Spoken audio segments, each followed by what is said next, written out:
Within a bleak and dismal swamp, hidden beneath its murky waters, lies the headquarters of the most sinister villains of all time, the Legion of Doom. What up, everybody? Howdy. Dude, we have Bunk. He's at a con right now. He should be doing What? con. He shouldn't be watching. Can we ban him from the chat? You should be having people sign your sweet potatoes and meeting Ben Templesmith, the famous artist that you're best friends with, man. You should be doing con. What con is he at? Yeah, if you're watching still, what con are you at? I probably have it in my Discord messages. I know what con he will be at, which we'll both be at, is Heroes Con. Yeah. I wish I had looked at what hotels were going to be before I bought the tickets, because I'm baked in now, you know? Well, I mean, it's Uptown Charlotte. There are lots of different hotel options. So What? I sent you the link. It's the old link from it, but they're going to update them, and you can even do Airbnbs too. What up, Rodimus Prime? What's up, Rodimus? beautiful? Okay, off the bat, do we like glossy paper or matte? Ooh. That's that because he made an assumption about us, you know. Beautiful lovers of glossy paper. I mean, most of the stuff we have is glossy, so it's just like when I get mad, it's one of those kind of ooh, this is nice too. I had never even thought about it until I was listening. I think it was a Waker, who I know is like one of your comic favorites. Yep. And he said, if you say Matt, I'm out. Okay. I like glossy better, but I've never been annoyed at glare when I'm reading something with Matt, you know, but I prefer glossy.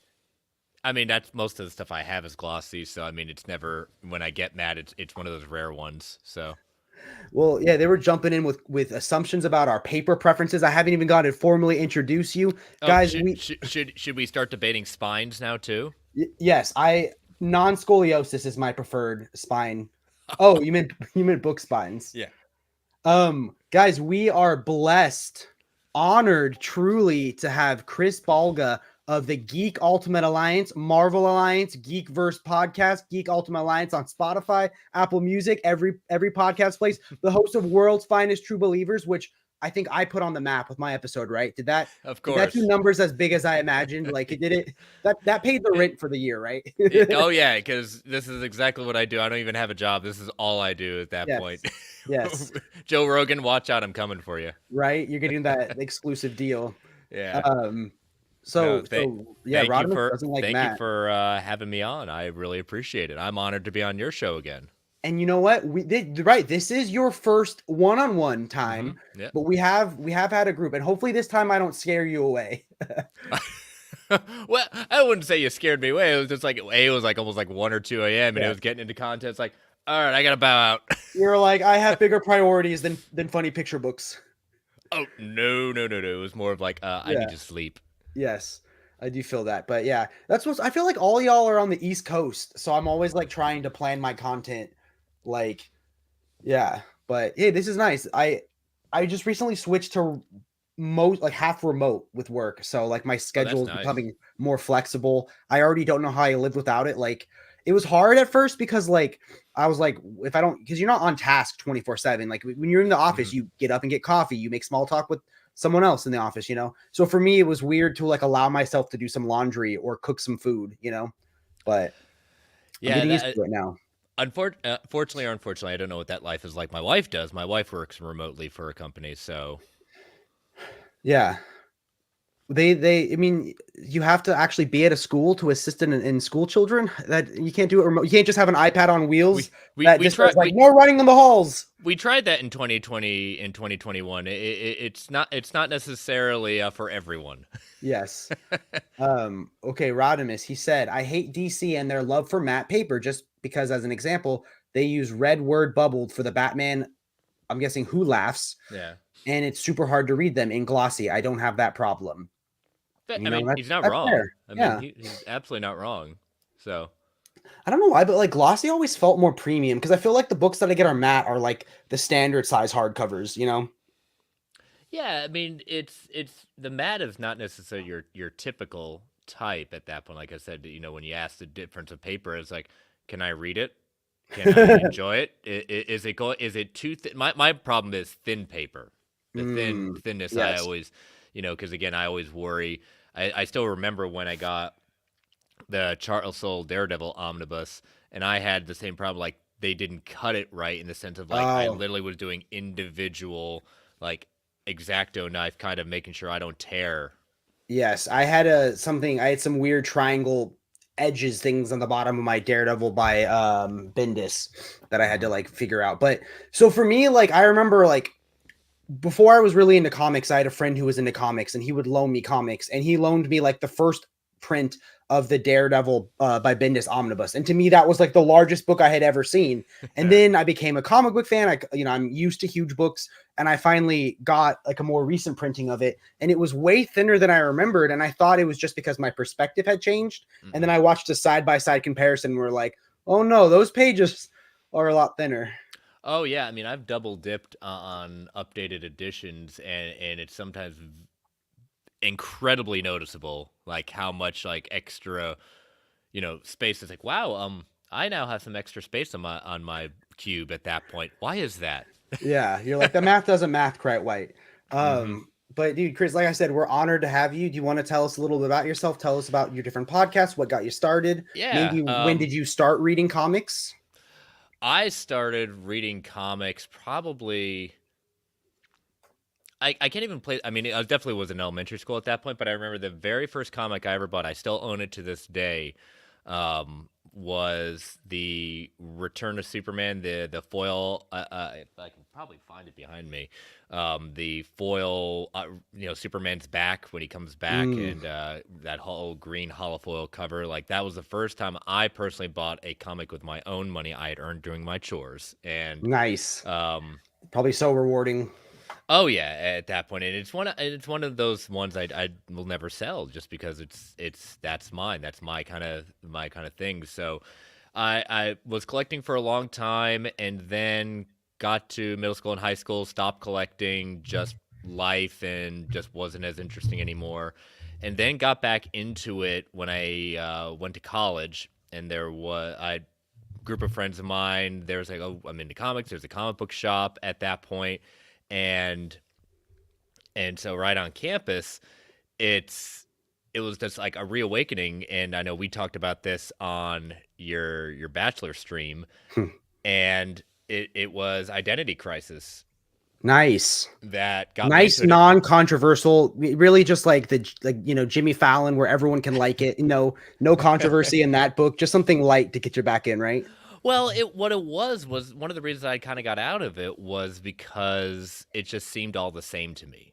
Yeah. It was nothing that was interesting, and so what Identity Crisis brought to me was like, oh, Complexity. they're going real deep on this. Yes, I fully acknowledge the controversy with the book, but there will be always something special about it just because it's what got me back into collecting. Not even omnis at that point. I was going back to single issues, and I Yeah. went full in on everything, like anything that was coming out, and that was about 2002, 2003. I got back into it and did it all throughout college. Moved, got my first job, continued doing it probably the first couple of years, and then it just became a point where I have all these long boxes. This is not a sustainable model for me necessarily, because am I reading them? Yes, but how often am I reading them and going back in long boxes trying to figure out everything is? And then I got introduced to these lovely things called collected editions. What do you remember? Do you remember your first collected edition? Technically, my first collected edition was the Barnes and Noble edition of Ultimate Spider-Man, like one of the first Marvel Omnis at that Nice. point. And so I still have that because that's also signed by Bendis and Bagley. Nice. And so I really started getting more into it when I kind of moved closer to Charlotte. Went to Heroes Aren't Hard to Find, who puts on the Heroes Con, and it just, after a while, I just figured out, like, again, single issues aren't sustainable, and just figured out, like, saying, man, these whole collected editions, I had a few of them, and then just started slowly getting into it. But even at that time, I was getting more out of, enjoying Marvel and DC, but then I really got into indies, and indies are now where my kind of, real passion and see exactly what a story can be that's not necessarily from the big two.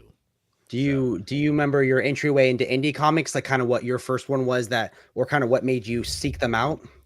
I would probably say that what got me into it was, hearing from my friends like Invincible, Walking Dead were my intros to that. Nice. So, but podcasting, I I got into it just in the sense of like starting to listen to podcasts. Like my first podcast I ever listened to was WTF with Mark Maron, who I still listen to this Nice. day. One of my favorite comedians. And I had never listened to the podcast, but I got really into the TV show based off of his life in the Yes. podcast. Yeah. Yeah. Maron is a very good show. That last season was I kind That of was equated to intense. yeah, that I kind of equated to another like homage tip of the hat to like Curb Your Enthusiasm. Yeah. Yeah. But started listening to podcasts. One of my first geek podcast I listened to was they're now they've changed their name over the years, but the guys at Squadcast, and Nice. they used to be known as Suicide Squadcast, and they changed it to DC Squadcast, not Squadcast Media. But it opened my eyes to like now having a wife. At that point, it's just I didn't hang out at the comic shop anymore. I'd moved away, different places at that point. So it's like, how do I have a connection to this stuff I enjoy and love and still like talk to people in a way? And so developing friendships amongst it's just weird. Even before COVID, like having friendships of people who I've never met before, but like we have grown to like converse and meet over shows and things like that. It was a new way of what just used to be going to the comic book shop and chatting. So I felt that a little bit when I was telling my friends. I was like, "Yeah, I'm going to Charlotte to meet some of my internet friends," and they all gave me like a look, and I was like, "No, it's not like a CD Craigslist thing. Like I've talked to them for hours. We message every day. It's not." And they're like, "Uh huh." I'm like, "It's about comic books," and they're like, "Ah, yeah, nerd," you know. But so kind of with that, I was invited on, like before I was even podcasting, to be on some shows that I was listening to, whether I was a patron on Patreon for their stuff or just developing good friendships, and people invited me on. And I was like, wow, I started thinking about it, towards the end of, I think, 2018 into 2019. I was like, maybe I want to, maybe dabble in this. And a show I listened to, and she's become a good friend of mine. She runs a show called I Love That Movie. Yes, I remember hearing about that on your show with Jess. So I Love That Movie is basically guest comes on, picks a movie, and they do a deep dive into it about everything that they love about the movie. So I was like, I love movies. I'm not going to take her idea. That's just silly at that point and wrong. But can I take it and put a spin on it with comics and comic book arcs and graphic novels? And what, besides just reading the stories, what I really love is delving into the history behind the creators, the showrunners, the background of why it was done, and really getting to hear the guests gush about stuff that means a lot to them and finding out why, what's the impact it's had on them. And it becomes kind of like a therapeutic kind of session for the guest and I can attest to that. As someone who was on that, I felt like I worked through I became out a better person, Yeah. And getting an understanding of like, it's more than just words and characters on a page. So coming up next year will be at some point, probably towards middle end of, will be 100 episodes I've done of World's Finest. And I started that back in 2019, literally when I'm moving out of my old house into my new house. So, and it was right at the time, my first episode was the weekend of Endgame, and I timed it for that. So, maybe people are going to be interested in hearing about like different things. And all I did was the people who I'd built friendships with in the podcasting community, I just simply asked them saying, "Hey, I'm starting a show. Would you be so kind to do it?" Just because I want to hear their story, but also they also have built a fan base and listener base that say, "Hey, they'll plug my show. Maybe I'll get a few listeners in." And did that for about a year. And then in April of 2020, we all know we were all stuck at home, and I was still doing my show. And then now my good friend Travis, who is one of the heads of the Geekverse podcast network, said, "Hey, we've met each other a number of times. I really like what you're doing. we at Geekverse are going to do a spin-off network, and I would like you to bring your show onto the network, but if you don't want to bring your show on the network, I want you to be a host of one of our shows, our tentpole shows. And I said, I've got no reason not to bring World's Finest over at that point. And, I became the co-host with him of Marvel Alliance, and he was my co-host for about a year until, he got promoted at his work. He still does the Geek First stuff, but he just couldn't do both shows. And so that's when my current co-host, Brent, who at the time he was part of Squadcast Media, still part of Squadcast Media, but he was doing a show called Fans Without Borders. And that was the first kind of geek podcast I was on. And we asked him, would he take over at that point? And it's just kind of weird. I tell him this like every so often. It's like, it's just so weird, like, and cool that we develop a friendship like this. I was on your show as one of my first podcasts I'd ever been on. And now we're literally working together on a weekly basis to do this show.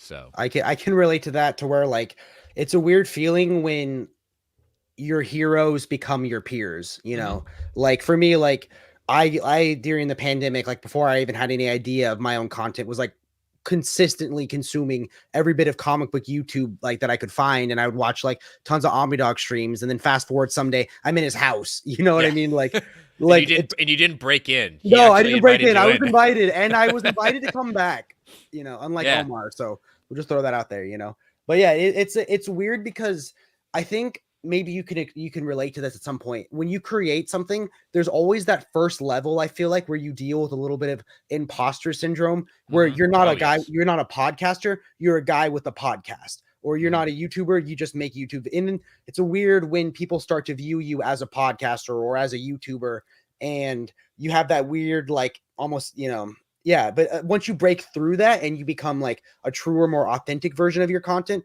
that's the best feeling in the world, Oh yeah. And, just starting the show on that simple concept and then getting the idea once joining the network, said, hey, maybe I could actually invite creators onto this and kind of do like spotlights and things like that.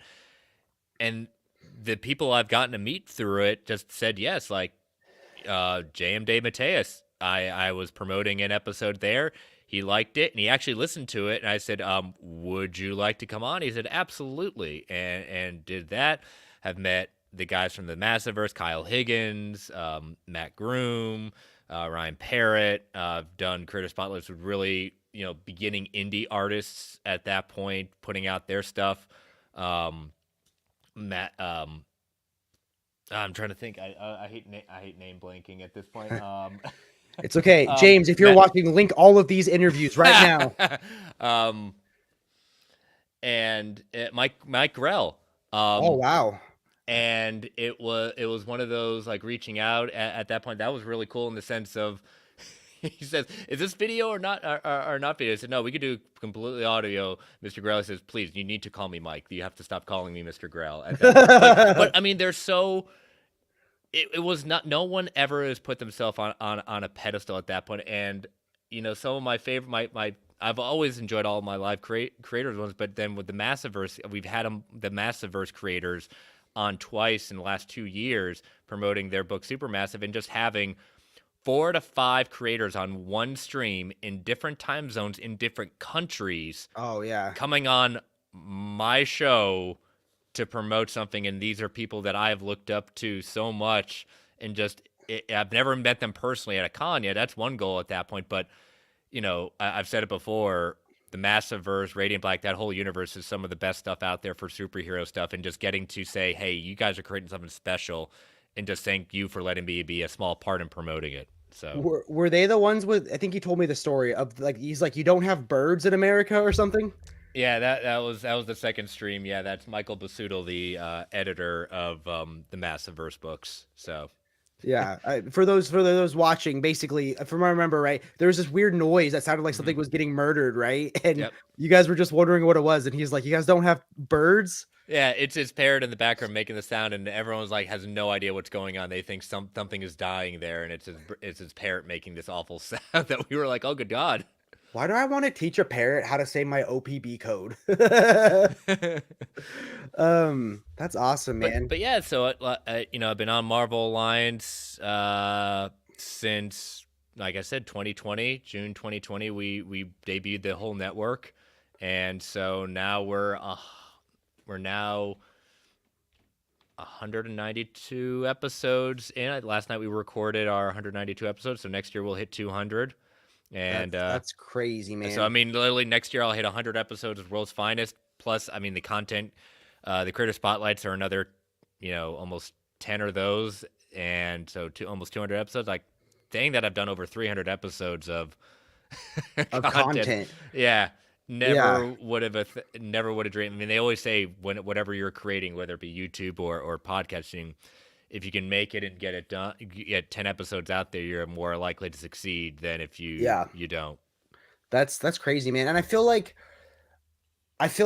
whenever you have like hundreds of something that you've created, you can look back at like maybe like we'll just say 100 as a benchmark, but like I feel like every 50 or every 100 creations of something you create, you like level up in some way, or you've learned some insight that you've perfected, because it's so many different skills. So can you think of like at episode 300 something that you like learned along the way that has like that really upgraded the output of your content?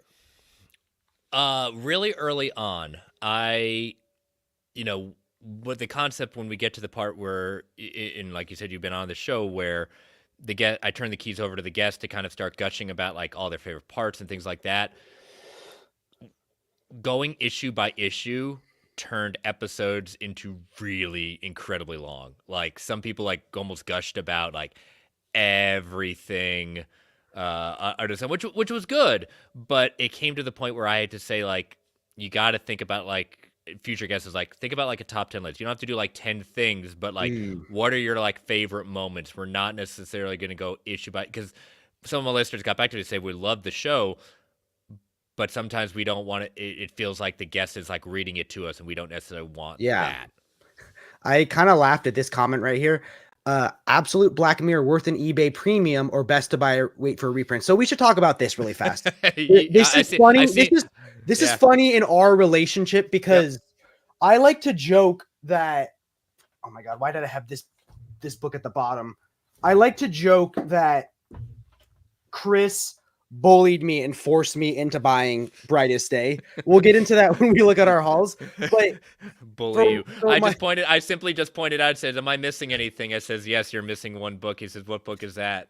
No, I know. But what I love is that like Chris is like the Jiminy Cricket on my shoulder for not buying out of print books, because I think I'm someone who's famous for spending whatever he wants, unless my wife's watching, spending a fair amount on out of print books, So if you ask me, because here's the thing, let's look at it logically. A deluxe is coming out next year, which you can pre-order now on organic price books. And if you're buying, I haven't updated this, one to three books, save $2, or buying 4 or more, save 5% with Braveboyssit. So you can currently pre-order the deluxe. That makes me feel like it'll be farther till the absolute gets reprinted. I'm of the mindset that if it's something that you want, you're not starving because you spend the money. You're not like gonna regret it. If you can buy it and feel happier that you owned it than regret or guilt that you spent the money on it, go for it. Because I bought an out of print Black Mirror, but I don't know what the price is. Are you paying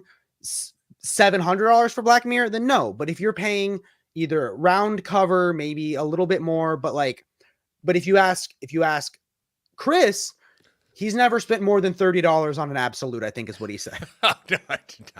No, there's only been one book I paid way above cover, but it's a book that you yourself have now that is. Oh, can I guess? Yeah, you can guess. Is it something that we think won't be reprinted for a long time? Or like ever? I'm going to say the absolute edition, even though some people say it's not an absolute, and I get roasted. It's absolute sized. JLA Avengers? Yes. Boom. Yep. And that's the only one. But again, that book, it had special meaning for me, and a very good friend had known that I've been searching for it for a while, and sold it to me knowing what I didn't try to price gouge, just said, I know what you want to pay for it, and I will gladly accept that. Yeah. Yeah. Mm-hmm. But you don't think it's worth? You don't think Black Mirror is worth the eBay premium? I mean, what do we talk about premium? I kind of Yeah, need to yeah, yeah. know. I kind of need to know what we're talking about because there's a certain thing. I mean, I would never. I'm like our buddy Omar. Like, I'm not going to advise someone to pay ever above cover because it's got to be pretty rare for it to be above cover. And the fact that Black Mirror is a very celebrated time in DC is starting to follow through on reprinting a lot of different things. That you can. I got mine for 180. Yeah. Oh, So you're talking about like 253? No, absolutely not. well, No, yeah, that's no, stay away. now. Have I spent 250 to 300 on out of print Batman absolutes? Who's to say? Only you, only the shadow knows. Yes, only the shadow and a very upset wife. Yes, I don't think Jay. See, okay. Tell me in the comments down below if you guys think it's an absolute edition because I got eviscerated in the comments, and I think it's an absolute. You know, Well, I mean, it is. I'm looking at it right now, and it is absolute sized. It's not termed as absolute JLA Avengers. I think it's almost they call it the deluxe edition at that point, but they don't like title it. It's just JLA Avengers. I think we are the ones who title it absolute, and people know what you're talking about. Batman Eternal is getting shipped out any day, and that is one of the few books I waited. I really liked. I think I might have sent you guys the screenshot of the text, but basically my wife graciously allowed me to fly to Heroes Con, meet my internet friends in person, and we were budgeting hotel stays. Her one thing is she said, "Can we try to sneak in a haunted tour?" And we were like budgeting it out. And then I was like, the devil in the corner, JP, hit me up and goes, "Oh, we're shipping out Eternal today. Did you want one?" Just Lucifer whispering in my ear, the temptress. I never know. JP will occasionally say, "Do you want one?" Of course, I'll want one. I will No, never turn down. he want me to buy one. Yeah, he want Yeah. me. Oh, yeah. Yeah. And I was like, okay, let me ask the wife because like sometimes I have enough credit from people who have used my code to get the book for free. Other times I'm like halfway or 2/3 of it. So I was like, hey, wife, can I get this? And she goes, bold of you to ask to buy a book while we're budgeting out your trip to your comic book convention. And I was like, touche. But I bought it. Yeah. So yes, JLA Avengers absolute size comes in a slipcase. But I think for me, what I regret is that was my whale. I got it. Yeah. And I didn't even read the absolute. I read it on my flight to Hawaii digitally. Okay, I was about to say you brought that to Hawaii. No. I told myself I was gonna wait and read it in the absolute, but then I needed like I had content coming back for it, so I had no choice but to read it digitally on my iPad. And yeah. I do have the Perez Celebration trade paperback behind me as well. So. Wow, that's sick. Yep, I had a very good friend that surprised me with it as a birthday gift. Because this was even before I got the JLA Absolute at that point. He says, I know you've been looking for this. I know it's not the one version you're looking for, but I think this will be. And the good thing about that, I mean, one, that's also never coming back into print because of the very low print run. But that actually has all, not just the story, but all the extra content in that trade paperback as well. Like it does? Yep, it has everything. After I bought the Absolute for myself, I found a deal on like the original trade paperback for like $45 or something on eBay. So I scored it for my co-host Jordan as a birthday gift. But what I loved was that like I got my Absolute copy as a reward for my hitting a year of sobriety. I told him that's very well deserved. That is well deserved. But what I loved was that Jordan's birthday was a few days after my 1 year sobriety. So he technically didn't get his book until after me.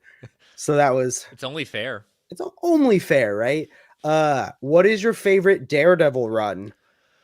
Good question. Are you gonna go Brubaker just because Brubaker or?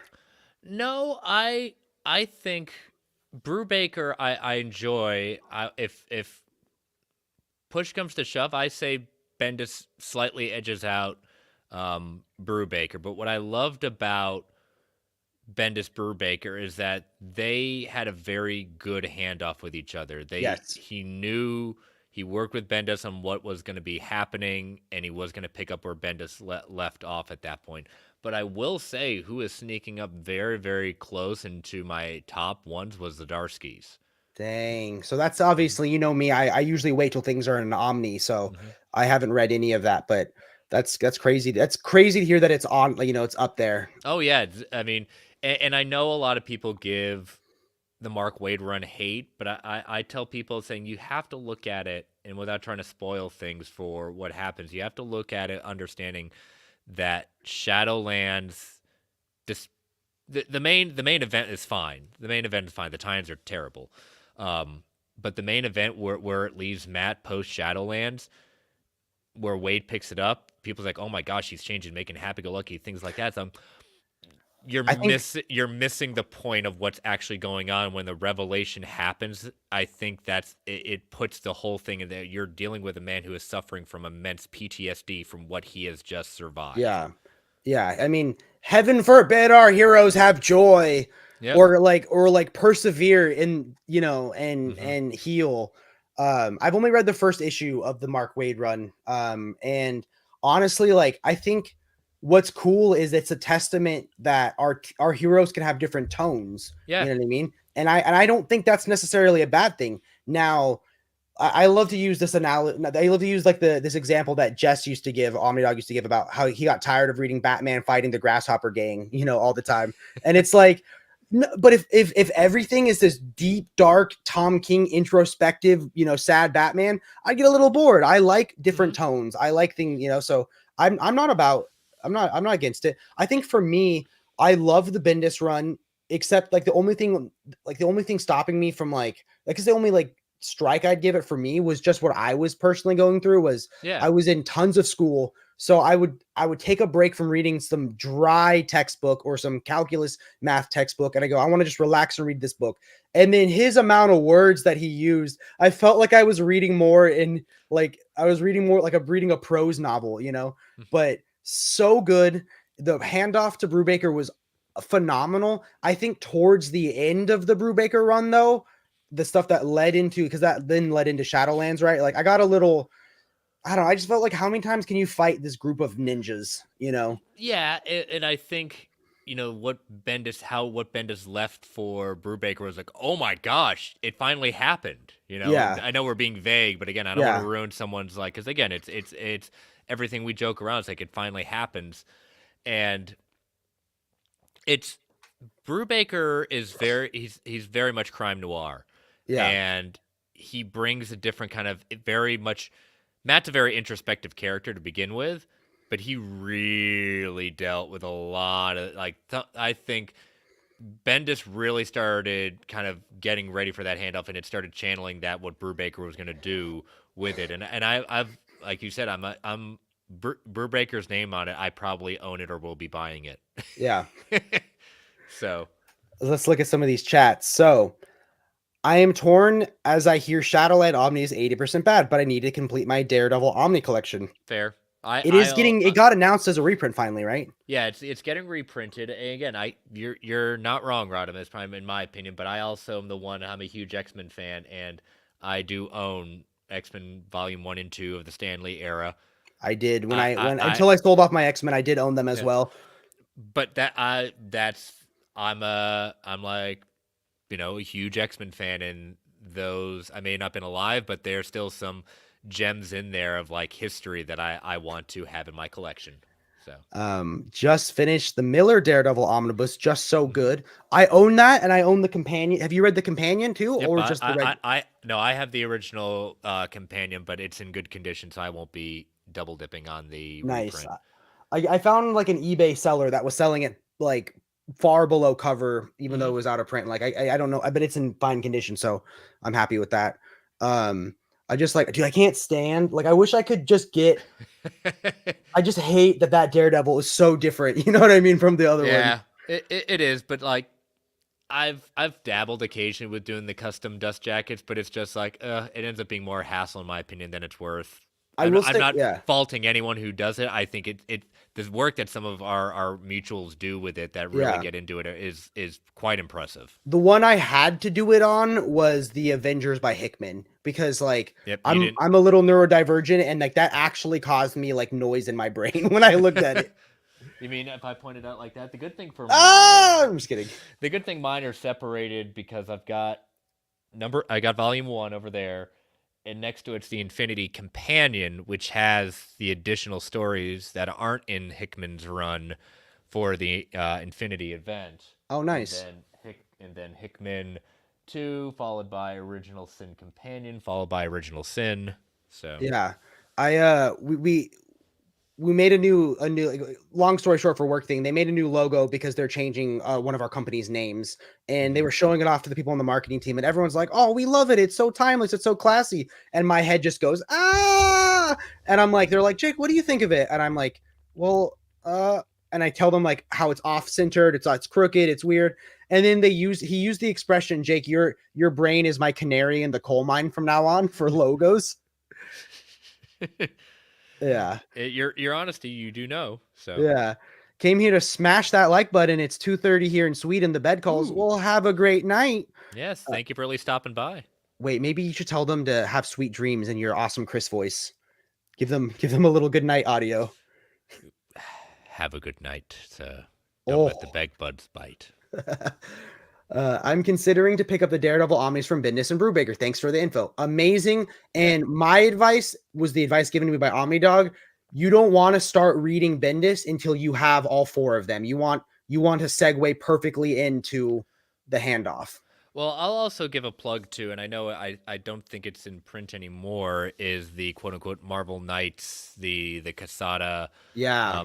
Kevin Smith, because that is probably one of my favorite Daredevil arcs, is when Kevin Smith is brought in to kind of revitalize the character, because there's so much, especially that second to last or that last issue where he has a conversation with Spider-Man after something just so tragic that happens to Matt, and he puts it into such perspective in it that's one of my favorite single issues, is his conversation with Spider-Man, just because these are two heroes that have very similar things, that have just like the Parker luck, Matt Murdock's luck at that point, and just like how much has been taken away from them, but Spider-Man still fights on. Yeah. And he's basically telling Matt that you also need to fight on despite what happened. Dang. I've wanted that book, but I have not paid out of print prices for it because it'll come back eventually, I'm It's sure. Marvel. We know. Yeah. You just got to vote in that poll and get that reprint on there. Basically, like I came from the DC world where books were either evergreen or they were out of print, you know? Yeah. And I didn't collect Marvel until this year. This basically, it wasn't until Really? it Okay. wasn't until, I mean, even though I have now, like, it wasn't until I came to the realization DC wasn't going to put a book out for a year or half a year or however long it was. And I said, you know what? This will be good. I'll save some money. And then I said, no, I need to collect things. I'm a collector. And I just went on a Marvel absolute tear. And then all the books I paid out of print for got reprinted or got voted on. And I realized that Marvel is more of a cyclical system of, and I learned my lesson. Yeah, and I know some things with Marvel, it takes a lot longer. I mean, this is just a fraction of a collection. I'm looking at books over there, looking at books over there, looking at books over there. Yeah. This is just a small. This is like the beginning of DC, beginning of Marvel. Some of these are double already filled, but it's when it comes to Marvel. That's why when it comes to any Marvel book, with the exception of some very few exceptions, there's a good chance within a year or two, if you're willing to wait, just wait. Yeah, wait and campaign on the vote. You know what I mean? Yeah. Oh, that reminds me, dude. How long did it take you? Because we both suffered from the upside down calyx or the sideways calyx. Like, was that like a long process or? No, it probably was just like an hour. You know, hey, but I appreciate, because I didn't really think it. Luckily, my bigger calyx I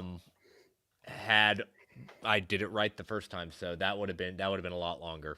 So So I think we should get into our hauls. So for Yeah. me, this isn't going to be everything because I usually have to save them for those big videos, those Yep. haul videos. So I have a couple key ones. The first one being the one that I was forced to buy. You know, my arm was twisted, my family was So hard. threatened. Brightest day, still. So I bought this on Target because I had a gift card, and then Target switched it to back ordered, and it said it might deliver sometime in January. How did it come in condition? Because it's Target and it's almost worse than Amazon. I canceled the order and got it from somewhere else because Okay. it said it might come in January. What is that supposed like might come? I've never ever seen that on an app before. It might come. We'll still take your money though. It said, yeah, it said it will attempt to deliver between December 1st and January 30th. And I'm like, what is that? Like, so yeah, that completes the Green Lantern so far. Yep. And then I have an unboxing.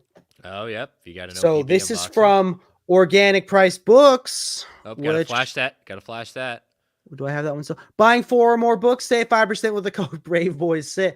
I love how we were never told that it changed. You know what I mean? Like, see, in Marvel Alliance, we didn't do the ship it together stuff. We just have our $2 code on Marvel Alliance. So nice. So what you're saying is our code's better. No, I'm just kidding. Our stuff will just ship whenever you want it to. You don't have to wait around. Yeah. Touche. So this is actually not mine. This is my co-host Jordan's. But he ordered this a long time ago. He pre-ordered this like a long time. Let me put it here. Oh my gosh, just like dead air. I should have grabbed like scissors or something. I'm so unprepared. Let's do some soothing music. How about this? I'll get with one of the questions. What are your thoughts on the Blackest Night Absolute? I do own it. It is a very thick one. I think at one point it was thought to be the biggest Omni at that point, and it's I think this is the Absolute he's talking about. Oh, the Absolute. Sorry. But yes, it is a massive omnibus. It's a massive Omni, but the Absolute, yeah, I mean, it's good. I mean, having that the art in that oversized format is, you know, the reason why you get those Absolutes, you know, the story. But I do own it. I own Rebirth, I own Sinestro War, and Blackest Night in Absolute. In comparison, I think Blackest Night is, yeah, it looks to be bigger than Sinestro War. So I remember one time I found someone selling a Blackest Night for a pretty fair price. And I asked you guys, and OmniDog goes, just get the Omni. And I go, I have the Omni. And he was like, of course you do. And I owned the Absolute before I bought the Omni, so yeah. I think it'd be cool. I think I would rather have Sinestro Core War and Absolute just because, like, I feel like it fits so nicely after Crisis on Infinite Earths, you know, as like a follow up. Mm-hmm. But Blackest Night, like, you mean Infinite Crisis. Sorry, yeah, Infinite Crisis. Infinite Crisis. But I feel like Blackest Night, like I've always heard that it's up there with Infinite Crisis as Omnis that are the most, like the tie-ins are the best, you know? So I feel like you'd want the tie-ins, right? The tie-ins are good. Infinite Crisis is just on a whole other level. I can understand why people think Blackest Night.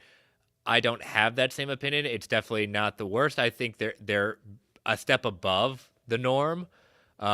But Infinite Crisis was just something that has not been matched since, in my opinion. It was just I've never been more impressed with a tie-ins before. Yeah, I was talking to someone on Instagram last night that was telling me, like, do you think I should just buy the Infinite Crisis Absolute and then get the companion and trade? And I was like, dude, I think if you only buy one event Omni, like that I could think of, at least for DC, it should be Infinite Crisis, because everything, and I feel like that has to be very special for you, because if you started reading again on Identity Crisis, the way that all led in together, like that momentum is just crazy. The book from OPB is Dark Knight Detective Volume 8. I've got, you know, that might be a hint in my haul, but yep, there they all right there. So I collected all of the Cape Crusaders, and Jordan collected all of the Dark Knight Detectives. So that's kind of how we split it up. Aw, that's cute. So if I ever want to read them, I'll borrow them from him. Well, there is no more of the Cape Crusader. Those are done. Yes. So I am happy with that, and I'm sure now that this came out, the Omnis are coming out someday, right? The Which ones is that we fine. want so bad, which we'll happily buy them. Yep. I will answer this. Yeah. But the question is, what are they going to title it? You know, are they going to do the Cape Crusader Dark Detective? Or are they going to retitle it something else? See how I feel like it'd be crazy if would you rather it be one Omni that was just post-crisis Batman and it was Omnis that had both of them in it, or would you Yes. rather it be separate lines, one for Cape Crusader, one for Dark Knight Detective? Because I'd take either. I mean, I'd take either at that point, but the completionist me wanting to have like everything in one, I'd want everything in one. So I will say everything I feel positively about the Infinite Crisis omnibus is how I feel the opposite about the Final Crisis omnibus. So for me, I am very happy to have the Absolute. If I'm reading Final Crisis, I'm not reading the Omni. I think the tie-ins, I'm like, for me, my tie-in is like Seven Soldiers. Like, I'd rather read that and the Absolute than I'd rather read the Final Crisis omnibus. So the Absolute is great. I hope it comes with the 3D glasses. Yeah, the Final Crisis it's one of those things that you've had to have been with Grant Morrison, for a while before you read that. You can't just read, go straight into Final Crisis and have I mean, you're going to be very confused. It was my first book though, which is impressive that you stuck with it. I use the thing that I didn't know enough to not know what I didn't know. So I was a kid. I was in a bookstore, and there was a cover of a Superman holding a dead Batman. Like, how am I not gonna pick that book? No, I mean, the images were great in it, and it's one of my one disappointment. Like I have with Sinestro Corps, they're missing a great issue in there, and it's never been put in. Of one of the one shots in there. It's escaped me one, but it's one that has never been put in there, and I just don't understand why. So, but the Absolute's fun. It comes with 3D glasses, and if you want to see my review on it, you can watch my I caught all my Absolute whale video. Which, if James, if you're here, maybe you can link it. I thought it'd be funny to wear the 3D glasses for my portion of reviewing the Absolute, and like I had on for like 10 seconds and was like, I can't do this. This is go Doctor Who, Yeah. And then do you want to start showing off some of your haul? Yeah. Yep. I mean, I also got that. Nice. Well. Do you have all of both of them? I do. Yes. Nice. I collected them as they were first coming out, and then everyone was like, "Oh my God, they're out." I said, "Sorry." I had some people saying, "I'll buy them all." After you said, "No, I'm a Batman fan, so sorry." I mean, that's the thing. Like, I've sold occasionally some things, but I never got into this hobby like to like sell and make money off of it.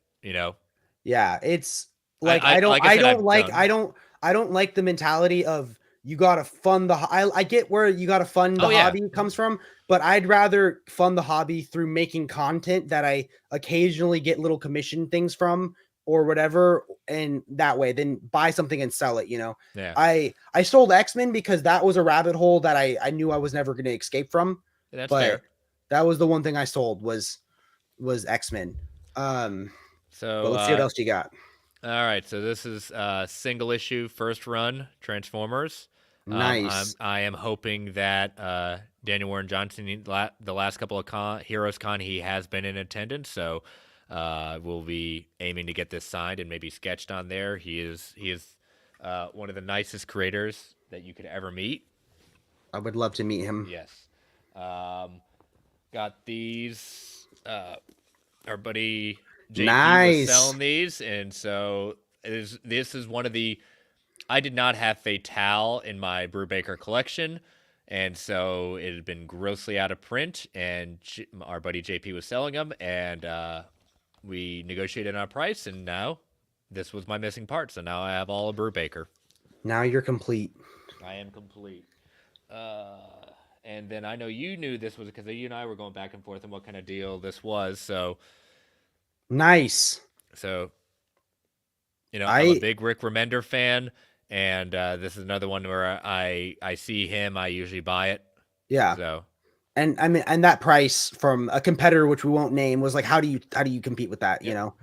And then one, due to your video way back in the summer, if you remember our Oh, conversation at that point, you had given me a new perspective on this, and I ended up picking up this. that's As, awesome, yeah, man.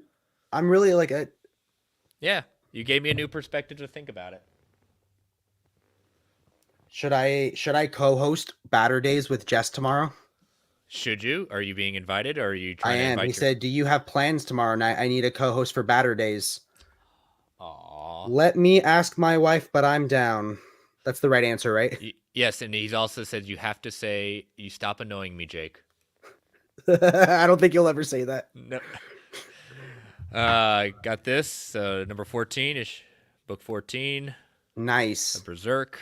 I that book infuriates me now because Jordan said the most obnoxious phrase ever, and he was coming from a place of love, but he's recently went down the Berserk rabbit hole. I think he's got like 8 of them so far, and he's read the first 3 or 4, and to him it's like the greatest thing he's ever read. But he goes, I love Berserk, it's amazing, but Jake, it's not for you. You wouldn't get You're, what I get out of it, you're and not good enough. it infuriated me. But then when he explained some of the like the things that are in it, he was correct. It wasn't, there were things that I don't want to really to read. And yeah, that's fair. But now, from now on, whenever I'm like, I love this book, but Jordan, it's not for you. You wouldn't get anything out of it. You give it back to me. You're not ready. Yeah. These came in today. Deluxe edition of Batman Mad Love. Oh, that's awesome. Series, so I had found out that I, for some reason, I didn't realize it was a deluxe edition, so I found it for a good price. And then when I found, I've been debating. I love the story, absolutely love Dead Earth, but I didn't know if what kind of edition it was. But then I saw a review of it, and I saw a size. I said, "Oh, that's the size I want," because it's very much in the same size as Wonder Woman Astoria, another DWJ. So Jordan, I shot Jordan's review of that book, and it's waiting to be edited because he gave me his copy or loaned me his copy of it and said, here, I don't want you to spoil the book while editing, because I edit some of his videos. So he didn't want me to spoil it. So I have to read the book and then edit his video, and I don't really want to edit his video. So that's the only thing stopping me from reading that book. So you haven't read it yet? I haven't read it yet, but oh my gosh, it's so good. Absolutely it looks so good, bro. My friend Meg chose this as one of her episodes on World's Finest True Believers. I had never read it before, and that was my first introduction to Daniel Warren Johnson. And then a week later, I met him at HeroesCon for the first time. So I went to WonderCon, which he was at, but at the time, I had never read a Daniel Warren Johnson story before, so I missed out. But I met Tom King that time, who was my hero, so I'm happy. Fair. And now I do get to I'll meet him someday, you know? Yeah, maybe this summer. Maybe this summer. Let's see what else I got. I got Captain America, the 5th one. So I have read none of the Brubaker Captain America, but now I can. All right. I collected all 1, 2, 3, 4, 5 of them. And how are you handling some of them being numbered and some of them not? Are any of them numbered? It's Captain America. No, none of mine are numbered. On the back covers, the newer ones are being numbered. Oh, 5. I see it. There's a 5. There's a 5. Wait. Does your 4th one? Because depending. Oh, my 1 doesn't have a 1 on it. Nope, it won't. The new ones will. You know what? I don't see the backs of my books. Your OCD has a limit. There you go. If I can see it, it's a problem. This one, I have my Sandman Morpheus Helm Masterpiece Edition. Yep. So that's what you guys can see right there. Did an OPB review of that. Yeah, which did amazing on my channel, and then it was a 1 out of 10 on my channel, and then the one on OPB got a 10 out of 10. So it's like, I don't know why. Maybe because everyone had watched mine first. Yeah. Maybe. But love this edition. If you guys want to watch my video, I did a video on it. And I'm a really big fan of it. Though I did decide not to put it in italics because you can't grab the books if it's in italics. You just grab the certain part of the helm, you know? Yeah. That's what they say. And then lastly, I got this from an OPB stream. Really good deal. I blind bought the Incal. All right. for like I have never read it. $24. I have never read it. I heard it's like incredible, and the art I flipped through was amazing. I didn't realize when it said deluxe edition it was like this. So yeah, You know, and yeah. My last one is Hip Hop Family nice. Ties. So I'm very excited. This is gonna be probably one of my books I read over the upcoming Christmas holiday. So I'm very excited about this. Our good friend BJ Kicks couldn't stop singing praises about it. Was And I it sorry? Was it collecting partner or convention wife? I forgot. it's collecting partner, and don't you ever forget it. But I'm a Ed Piskor fan, so I love his art. I love his kind of view and the fact that some big time, rap royalty says that when they sign off and saying like you don't understand how well he breaks this stuff down. It's like, all right, you have my attention now. So that's awesome. Yep. Let's get to some of these chats. So I got a Batman Hush Absolute at a tag sale for $20. Sold it for 60 with the new hobby, and I'm surely regretting it. I mean, there's an Omni now though, which is cool. The Absolute will come back into print. They've reprinted that a number of times. That'll be back. Yeah, as long as Jim Lee usually gets his stuff reprinted, unless it's Absolute Wildcats. Yeah, that's one that I agree with Omar. That's one where you're buying it for the art. It's definitely not the story. Yeah. Everything DWJ has done is gold. So for me, my first experience with him was I read back to back on a plane. I read Murder Falcon and then Do a Power Bomb, and talk about a 1-2 gut punch. Yeah, I was about to say that you're gonna need to kind of sit back and yeah. I wish I had some time to breathe in between them. You just need to read something like, I don't know, Batman and the Grasshopper Gang in between. Something a little more uplifting. Oh yeah. I don't know. I feel like both of those books may, in a weird way, make you feel good. Even but you go through it. You go through the gamut. Yeah, Murder Falcon is definitely on some of my favorite books of all time. Yeah. I honestly want a Murder Falcon tattoo so bad. I feel like it'd be so metal. Where would you put it?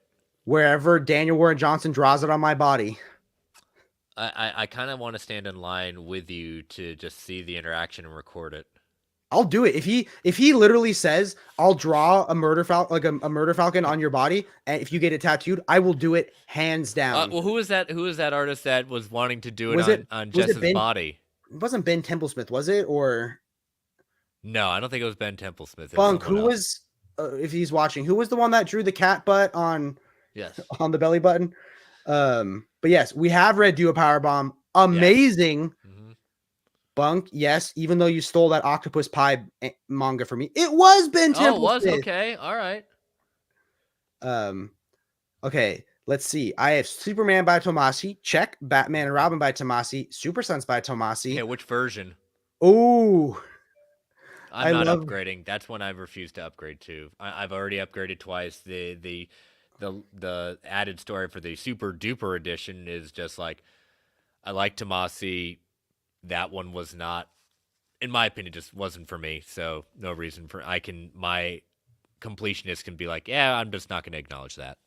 I posted a photo of me kind of in an explanation position with both of the Omnis, the Super Duper and the Extended, and posted it on the Omnibus Reddit, and was just like the official face of trying to explain why you needed a double dip on the Super Duper edition. And someone commented, triple dip if you got triple. I didn't have the first one, but someone commented down below and said, Jake, I've seen a lot of your bits and I kind of worry for you sometimes. Like, are these bits or is your wife really mad at you? And I was like, no, they're bits mostly. Yeah. It's great and a better reading experience with the not absolute edition of the InCal. Absolute Court of Owls, a must for Batman fans. So here's the thing. Yeah. You can watch not to be a guy that plugs his own content. I think I did a good job of breaking down the Court of Owls absolute over, because here's the thing. When I do an overview, I don't just no shame, no to anyone else. I don't just start with an overview of the book. I will compare it to the other editions. Mm-hmm. I will talk about what I think is actually better. And I've even said in some overviews, maybe get the Omni over the absolute, but for Court of Owls, there are some rarely impactful moments in the absolute edition, but it's an orphan. So I would have loved. I mean, I don't need all of Snyder, but I would have loved, Death of the Family, Endgame, and Last Night on Earth in Absolute. I feel like that's what I would have wanted. Yeah, and that's when I passed on just because I preferred having it in Omni versus that story being an Absolute. And kind of going true to form at that point, I owned the Absolutes of, Batman and Robin, Batman Reborn, Morrison, Batman Incorporated, Morrison, and Absolute. But that was before I had the Omnis. Would I have gotten those if I'd already had the Omnis? Probably not. I think Bunk wants me to show a few images. So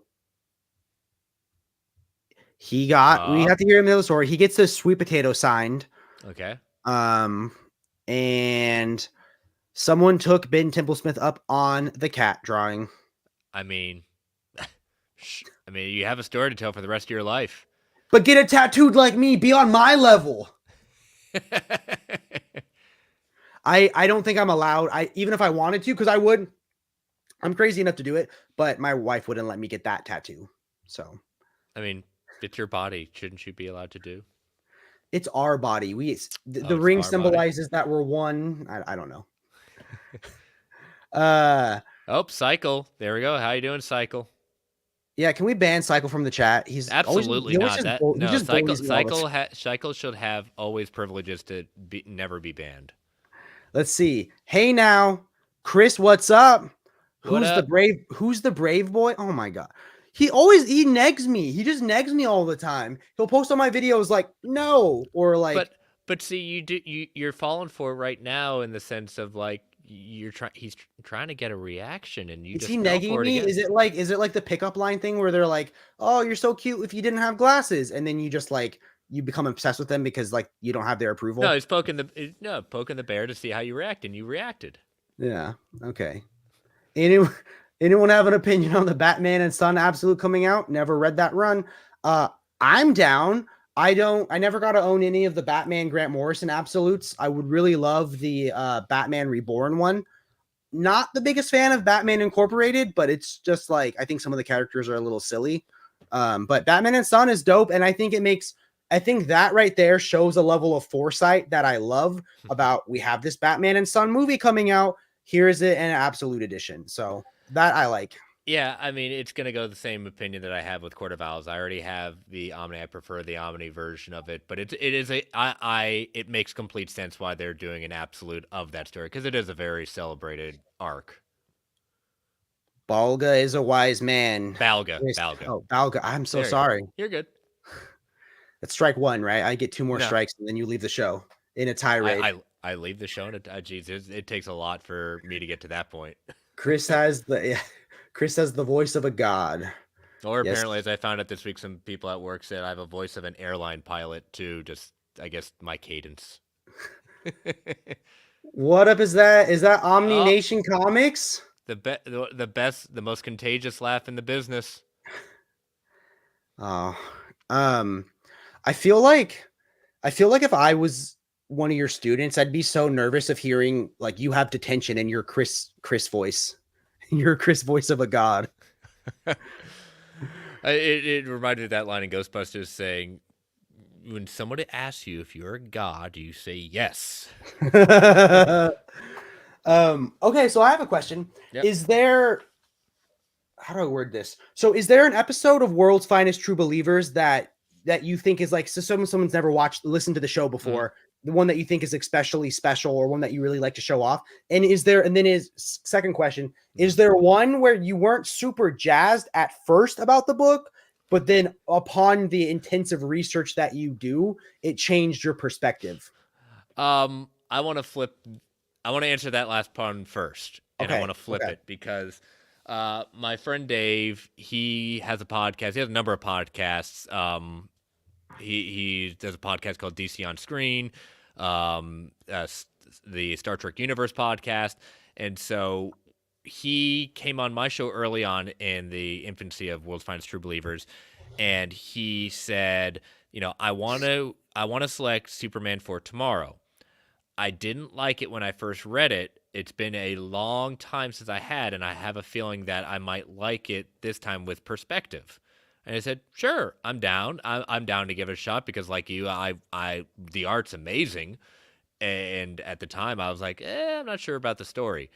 So we read it, and we're getting ready to kind of start recording. And he says, I have to admit something. And I was like, what is it, Dave? Obviously, I read it, and I really I hate it even more now. And I was like, oh.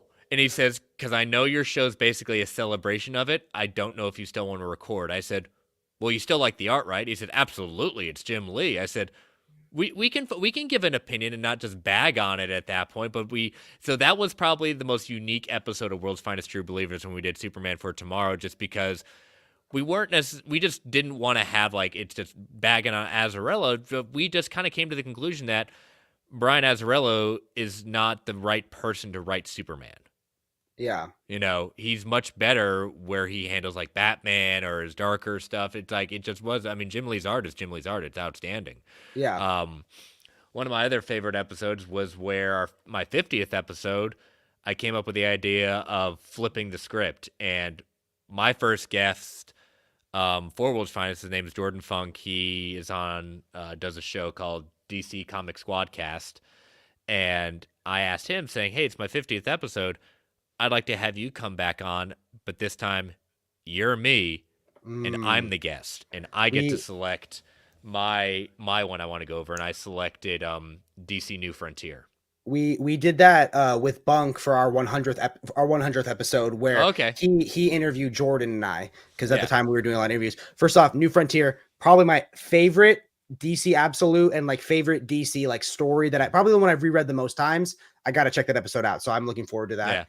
Really fast though, this question's been asked a few times, so we want to make sure we get to it.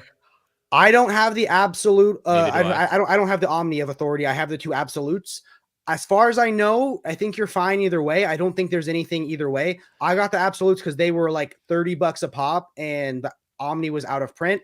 I don't think you're missing anything, but I could be wrong. So give me a few minutes because I want to say there might be. Give me a minute or two to research that one real quick, unless someone in the chat beats me to it. Someone said, Cycle said Jake is an especially guy. So I was thinking, man, what if for April Fool's Day, we do an episode of World's Finest True Believers where I pretend to love a book that I actually hate? That could be kind of funny. Like go on and it'd be like Trouble or Marvel, or I go on and do Dark Knight Strikes Again like that. But like we treat it seriously. So you do your research on the book and I'll just gush about the book, even though I don't like it. I feel like that could be an amazing April Fool's joke. Sounds like a lot of work for you. No, it just depends on, now that you've told the thing, you kind of ruined it now. So no one's gonna watch. No one watches this. No one watches. I think the thing, and I kind of figured it was gonna be like this. I think, yep, it does collect. Like if you just want the straight Authority books, you'll have those, but you're not gonna have Jenny Sparks is not a part of those absolutes. So there's a 5-issue run that's not there. Okay, so what you're saying is I need to buy something right now that's out of print, and I need to give the absolutes to a fan, right? No. That's what it's just right now you'd be missing 5 issues that are in the Omni that is not in that final volume 2. I got to be honest. I know this is gonna be my hot take. I read 4 books on that flight to Hawaii, so I want to reread it. I want to reread Authority by Warren Ellis again, because I went Murder Falcon, Do a Powerbomb, The Mini Deaths of Layla Starr, and then The Authority. And maybe I had nothing emotionally left in the tank, but I didn't like The Authority. And then Omnidog goes, well, you need to read Wildcats Alien crossover on this different thing that's not out of print. That's like in one issue where the Authority team dies and like then the new Authority team takes over. Otherwise, it doesn't make sense. And I like hunted down that issue, this random issue where I don't even. It wasn't even the one time that aliens actually like are in canon at that. Yes, point. yes, yeah. And I skimmed the book again, and Oh my god! And I think what it is it's like at the time, my theory is this: at the time, it was groundbreaking and it pushed the envelope for what could be done in superhero comics. But I never lived in that world. I've always lived in the world post heroes being evil or heroes doing crazy, crazy things or envelopes being pushed. And to me, it didn't like it just felt dated after the other books I had read in that sitting. So I don't know if I got to give it another shot. I didn't like the Warren Ellis Authority.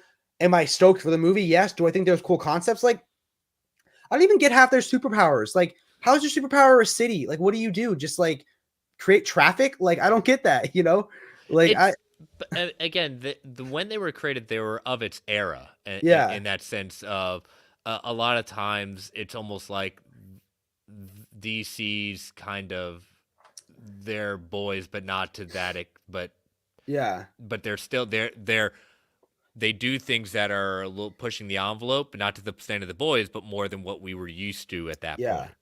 And Apollo and Midnighter, I would read a maxi series for them all day. Like they're I'll defend them forever. But I don't know. I just felt like the stakes were so grandiose in the Authority that they were just like it was hard to even like find a relative. I don't know. They were just everything was so big and so grandiose. Like I don't know. It didn't seem to have any kind of like actual impact for me.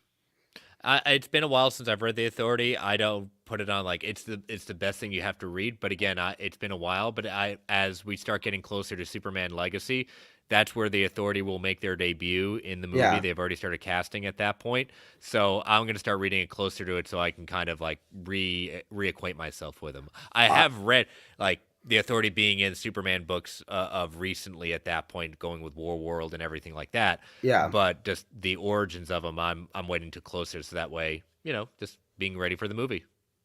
I feel like I like that theory. I mean, I have no inside scoop on the movies, but I like that theory that like they're gonna take a page out of Superman versus the Elites, but have it be the Authority. Like that sounds kind of interesting to me. Yeah. What are our thoughts on Grant Morrison Volume 2 and 3? I heard Volume 1 is great. I love Volume 2 because I'm a huge Nightwing fan or Dick Grayson fan, but Volume 3 for me, like again, I'm not the biggest Batman International fan. Incorporated. Incorporated, yeah. I think the problem when you start getting into the next volumes is that Grant Morrison, they take breaks. And so there are breaks within stories at that point, so it can come off a little choppy in what's going on. So I think that but again, you have to be Grant Morrison is on like thinking on this kind of level and playing a really, really big long game with stuff like that. And some people like it, some people don't. I appreciate what Grant tries to do with what it's one of those things that I always have to reread stuff, especially like something like Multiversity. Oh my goodness, you're thinking on a whole like that. I love Multiversity, but man, they did something with that I was like, oh, you broke my mind on that one. Why doesn't the Absolute have a ribbon, though? That's the only thing I can slide against Multiversity. But it has a poster of the multiverse. Yes, that is true. I never know what to do with those things, though. I keep it in there because I love it. Yeah, same. I was so surprised. I just did an overview of Doomsday Clock, and I get to the last page, and I'm like, oh! That's yeah. Do you have a favorite? Okay, never mind. It's gonna be the JLA Avengers. But if you don't count JLA Avengers, do you have a favorite absolute? Yes.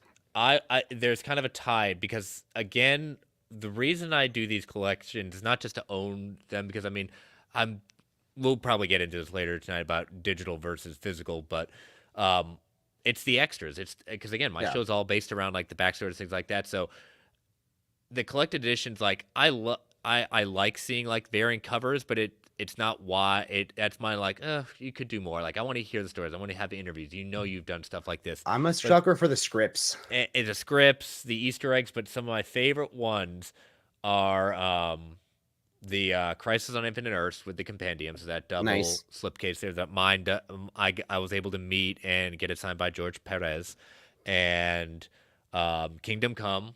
Nice. The breakdowns, the annotations in that are mind blowing because it's like an Easter egg celebration of DC history.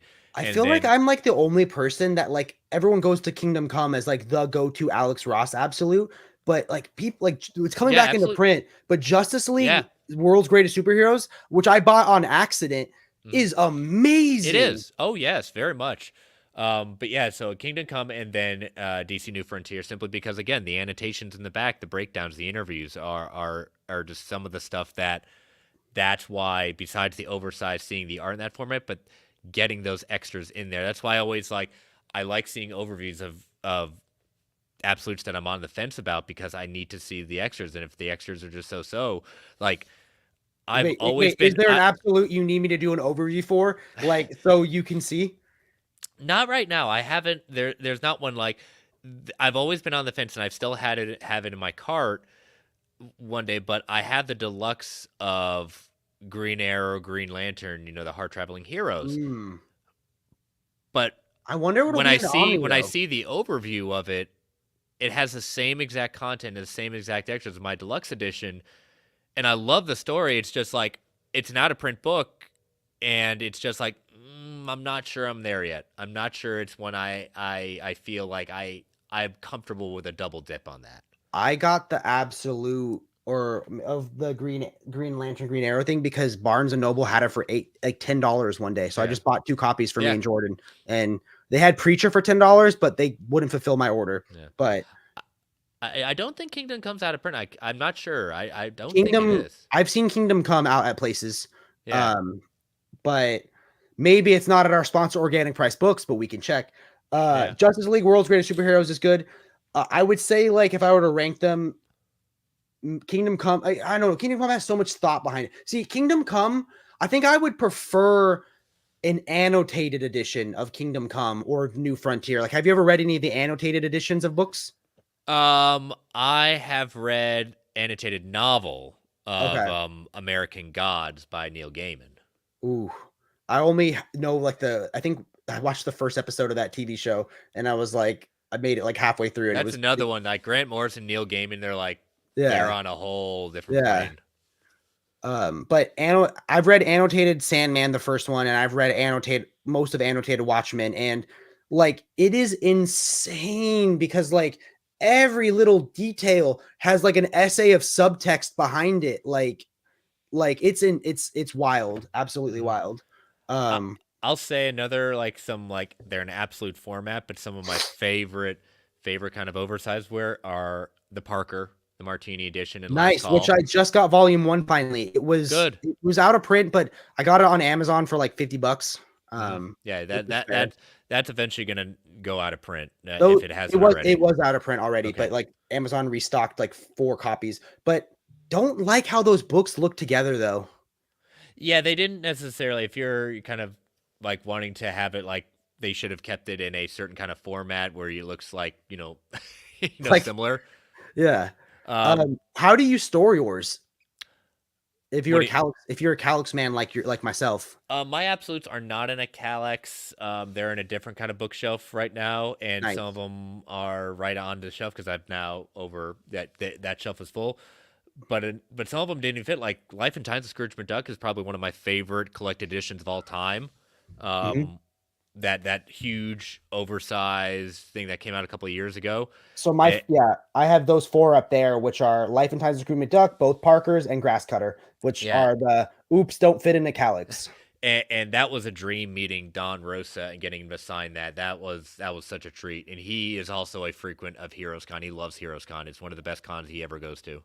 Dang. So what you're saying is if he's gonna be there, I gotta bring mine on the plane.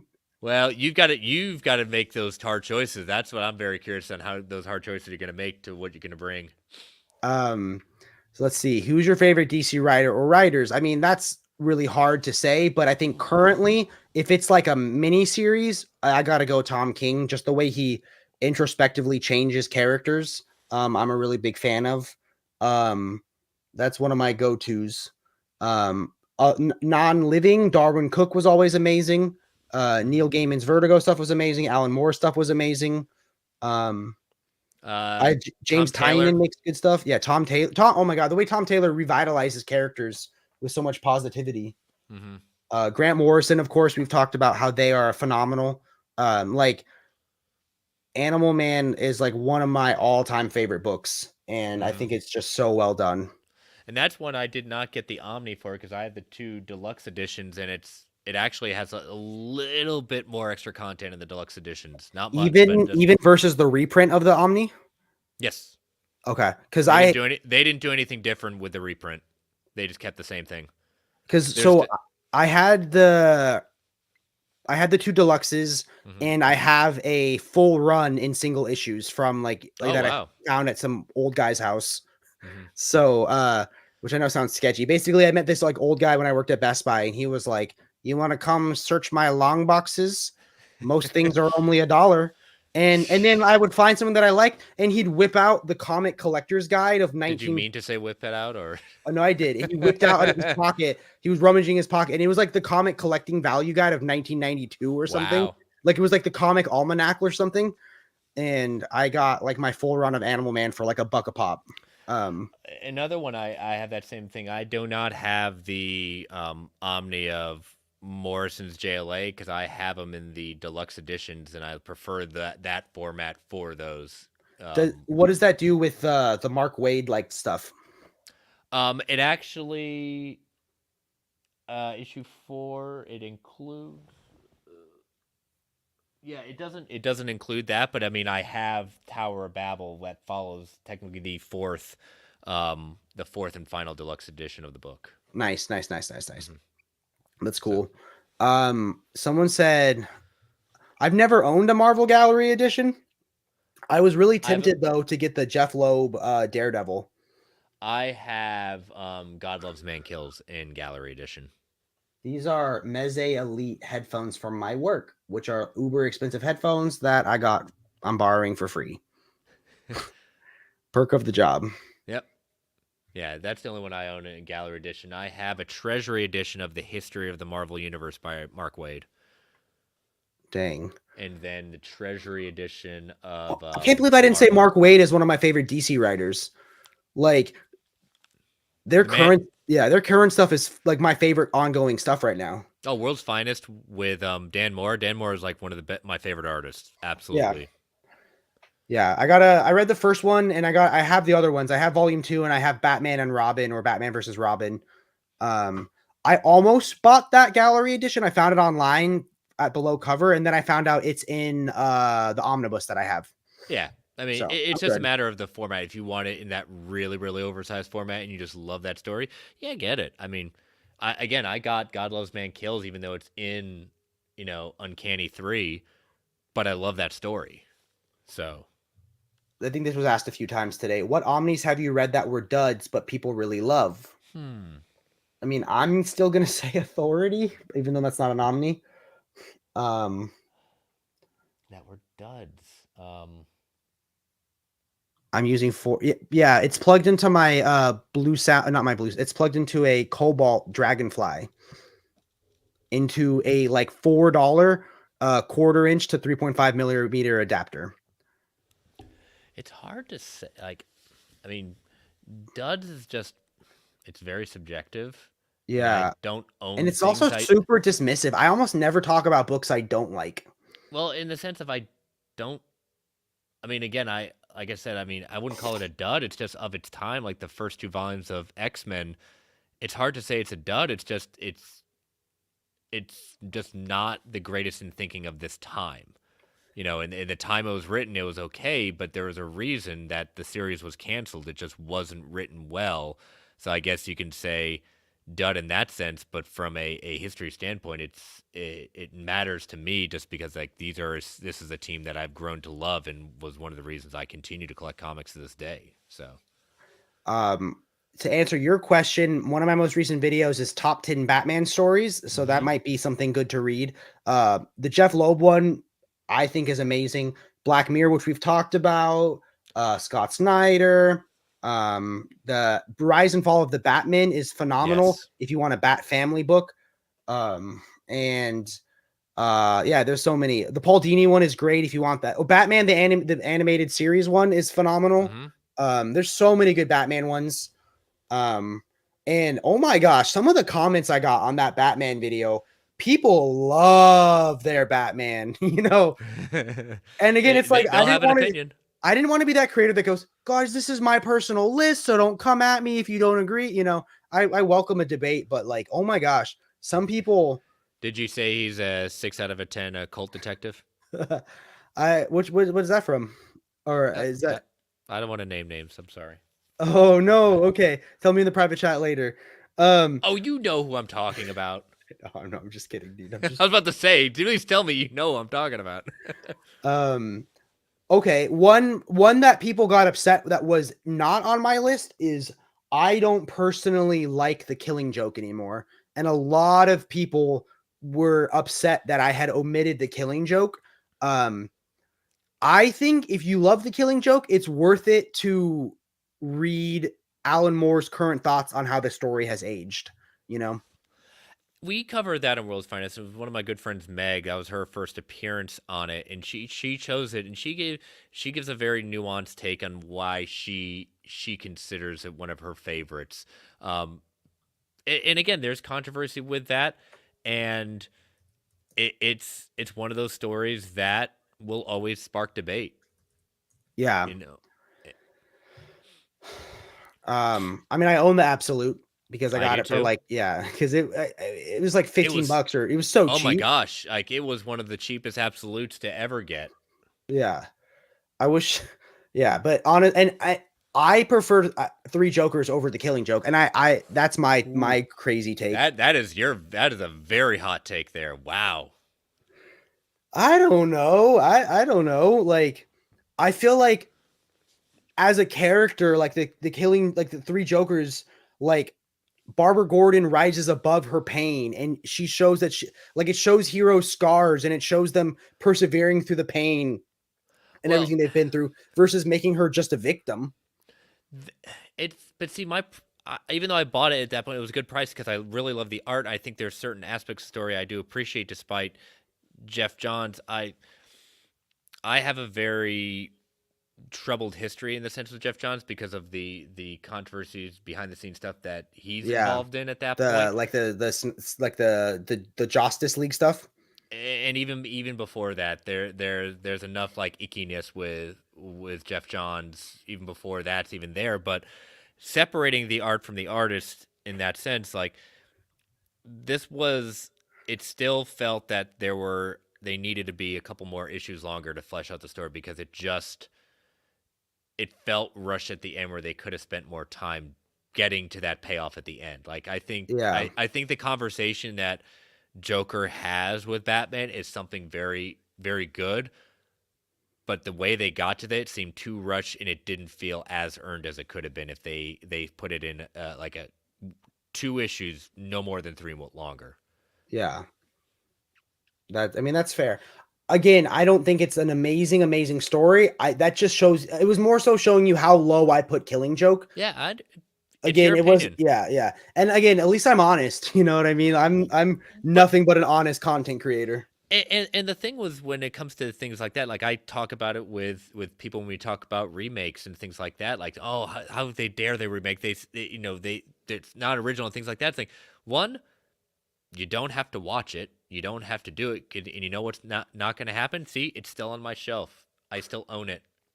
It's not going to magically fall out. I can always go back. I can always go back to what it is and what I celebrate. Like, and the same thing what goes in the comics. Like, you and I talk about this in our group chat all the times. Like, if I don't care for a certain run, I can go back and read other runs that I do like. Yeah. You know, like right now, I'm waiting to the end of Ram V's run on Detective. I have not been a fan of it, but I'm probably going to go back and reread it when it's all collected so I can kind of see what they were trying to do, and maybe I'll appreciate it. That's something that has happened to me before. What a burn. Like, your friends just know how to cut you on such a deep level.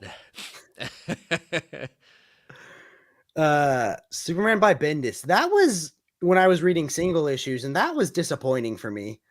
Because I love the Tomasi stuff so much, and like it just didn't That ever hit that for me. well, it's not even that. It gets. I'm not a fan of it. I think Bendis just wasn't the right.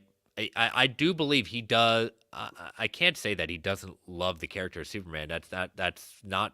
People say he doesn't love Superman. No, I think he does like Superman. I just think that he was not the right person to write it, and I think a lot of people have problems, including myself, where aging, like what he did to He John robbed Kent. us of getting to see him age, you know?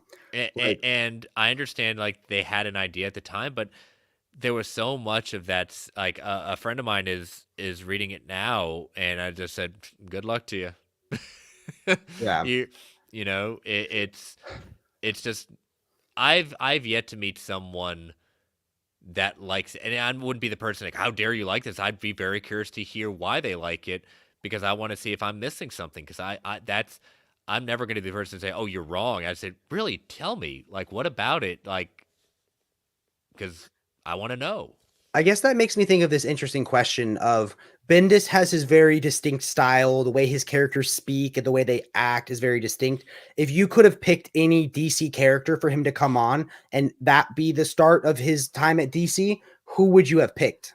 Like if you could, I feel like that because I feel like for me, Bendis has his style, and I get, of course, if you could write any DC character, you're going to choose Superman. But I just I felt like if you read like Batman Universe, that was so much more refreshing, and I enjoyed that so much more than I ever enjoyed his Superman stuff.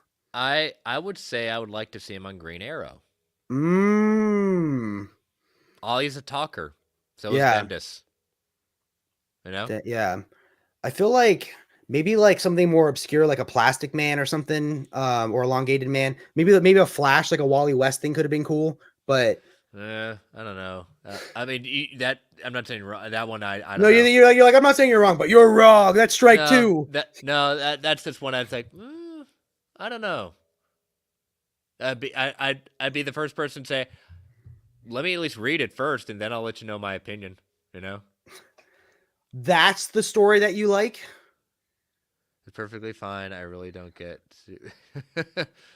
But he's not. Why is it not in capital letters? Cycle. See, Is that's this how really we know. Cycle? That's not Cycle. I was about to say. Bendis is also from Cleveland. Superman was always the goal since Cleveland is the birthplace of soups. Yeah. How are you still at the con, or are you unwinding now? Because again, I don't want to just take away from your con time, man. Why was it any worse than Tomasi? I don't know, man. Because I loved seeing Superman in a different role. Like they built this family, and like you got to see Superman like being a dad and like imparting wisdom, and like you got to see like the John, you got to see like his father going through him, you know, and like I just didn't get any of that with like they stripped him to what they wanted. I don't know. It was, to your point, Tomasi brought heart into the character, and I never felt that with Bendis. I never felt the heart. I felt that everything was being ripped away from beyond Clark, beyond losing John, like his wife and everything. His secret identity at one point, right? Like, yeah, it was. I understand when sometimes you want to throw a big curveball to a character to kind of jazz it up and do things like, but it just everything seemed like a stunt, and it just felt like I don't know why we're doing this. I don't see the payoff. There we go. That's the cycle. He was baiting us before. Of course, it was different than the run before, so it was bad. But we like the Tomasi run because it was different than the run before it. Yep. So we're not into change, but it was the opposite of change. It was almost a return to the status quo. So I think your thing's invalid. It was because it was the same. Oh, now he's saying your opinion's wrong. Yes, Cycle. And I said it in caps too. I was about to say, now we know it's really Cycle. It's in caps. Yeah, there we go. That's the Cycle that we know and love. But yeah, I'm never gonna tell a person that, you know, again, they're gonna like stuff. It just sometimes, just as I say before, not my tempo. Yeah. Not my tempo. I'll go back to things that I do enjoy, and I'll wait it out. Like there's like right now the new Avengers run that's going on right now. I'm not connecting with it. You know? That's a good segue. How much reading do you do of current single issue stuff, and do you read that all digitally, or how does that work? Because I know Yes, that like you have I limited collecting space. yeah, I do read them digitally. I do have review copies that I review and give opinions on. But so I'm pretty current on the stuff for Marvel. I'm usually about a month behind on Dark Horse and Image, and I'm a month behind on DC just because I subscribe to the Ultra side of DC Universe Infinite, Same, and and I I don't think know if I that ever use it. I use it. That's where I'm really getting my money's worth out of it. Besides reading some of the older stuff, like I will get my money's worth just simply if I all I ever do was just read the 30 days out. Like I'm good with that. I started to use it with the oh my god, the post Dark Crisis stuff. The what was the Mhm. reboot called at that point? Dawn of DC. Yeah, And then I felt like right when things were getting momentum, it was like Nightmares, 89 tie-ins, yeah. No, that was terrible. and I It was just like awful. it killed the momentum, and I never knew when to start back up again. Hmm. And when I hear Jordan tell me about what's going on with Batman versus Catwoman, like it just doesn't call to me, you know? No, I've not been happy with the Gotham War, especially with the what happened, what Batman did to Jason Todd. I was like, I know it wasn't really Batman. It's his other persona coming out, and Yeah. it was like, I'm not feeling this either. And and that's one of the things. Like again, we talk about it all the time. There's only so much shelf space, and people say, "Well, sell stuff." I said, but I don't want to sell it. I Yeah. love this stuff. I'm enjoying it. Yeah. I want to keep it. But now that they've moved digital, in the sense of I can literally get purchase an Omni through a digital service, like purchase it, not to stream it, but purchase it, and I can have it. And get those I extras that you like. Yeah, I get the extras that I like. I become very selective of what I get physically just because of space and how much I want it. And like I was debating back and forth to getting a physical edition of Witchblades because I have those exact ones and digitally, but I was starting to think about it. I was like, but I own this. I don't have to worry about it going off because I bought it. Like the same thing. Like Mhm. I bought the digital versions of the Ghostbuster stuff from IDW, all the GI Joes, all the Transformers. You can't buy those through Comixology or Amazon or wherever calling Kindle. But since I own them and I bought them, I can still download it and read it. Mm. So yeah, it's not as cool having it physically. I get that, but also I'm not going to pay the amount of money to get those and own those, and I And accept that. that shelf space that you'd have to like commit, you know? Yeah. So I mean, I've become very selective of what I keep and what I buy, and that's okay with me. Like I still have plenty of space in my Kalaxes to double up, but yeah, there's gonna be a time where it's just gonna be like either I'm gonna sell stuff or I'm just gonna be all digital. And right now, I probably am a 60-40, maybe 50, getting close to 50-50 digital and physical. I love reading digitally because for me, I'm very like ritualistic. So for me, like I only ever read an Omni or an Absolute at my desk. Like people are like, "How do you read them? Like, do you read them with a pillow on a couch?" That's crazy to me. I would never do anything other than read at a desk. But like an iPad is so light, you can have an infinite number of books on there. Hmm. And then if I'm at work and I'm reading a comic book, I'm not gonna bust out the complete life and times of Scrooge McDuck, you know, Yeah, like and I actually think it's comfortable, and then you don't have to it doesn't matter if it's matte versus glossy, it always looks good. it's And it's it's it's an OLED screen. yes. So what happens to me is like let me give you an example. I just finished reading the first Preacher Absolute. Okay, So absolutely amazing. started on the Absolute.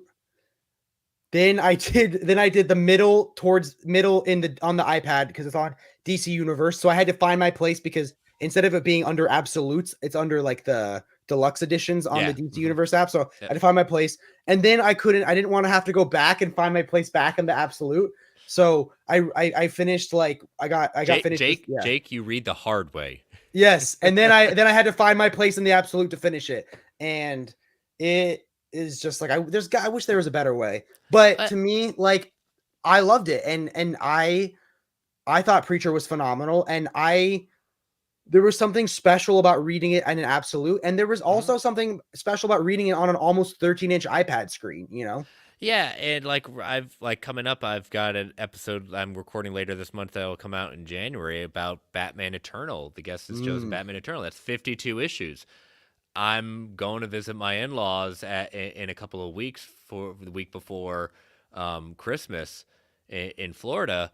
I'm not bringing that Omni because I'm too OCD that I don't want it damaged. I may start reading it before the trip there, but I'm downloading the deluxe editions from DC Universe Ultra, which was a great idea when they relaunched in the sense of having this Ultra tier, not only having access to Vertigo, but also getting collected editions on there. So that way I don't have to thumb through single issues. I can actually have collected Yeah. editions there. Because sometimes, like, it's like if things are like an Omni or whatever, but they're not in a collected edition, you have to jump around different series, and it's just kind of messy, you know. Versus it being in the collected edition, it's perfect in the right reading order, you know. So it's there's good and bad, and I don't dissuade anyone saying I'm all digital. I'm dabbling little by little, but again, mine is coming to a space format, and the fraction of a cost, like I can buy digitally now that they're doing it. Like Image has been always great about putting their deluxe editions out there. It's like you can buy a $60 book physically, or half of that just doing it digitally. And if it's one of those that's not one of my, I know I'm gonna like it, like Ice Cream Man. I'm a big horror person, but it's not something I have to have physically. I buy it digitally and I still have it, and it's one of those that I'm glad I own it, you know, but it's not one that I have to have physically. Those Sunday editions are kind of beautiful, though. They are. They are, and I appreciate it on my screen. Ice Cream Man was interesting because it worked really well for me in terms of content, making shorts because since it's episodic, Yep. I could do a really interesting horror-based short. And what was cool is I got the comic audience and I got the horror audience. But then I thought, okay, I should do an overview or review of the Sunday edition. And it's like my worst performing video of all time. And it's just crazy how it just goes differently. And what was so stressful about that one is my biggest OCD in the world, besides the Hick Venger spines, is if my hands get sticky. And I got the idea of I should buy an ice cream cone from the ice cream store or the ice cream shop. And, you know, I'll do like a scene of me like licking an ice cream cone with like special effects and haunting music. But I forgot how fast it would melt with film lights. So, and you've heard me recommend this into the chat. If you're even curious about it, I highly recommend Silver Coin.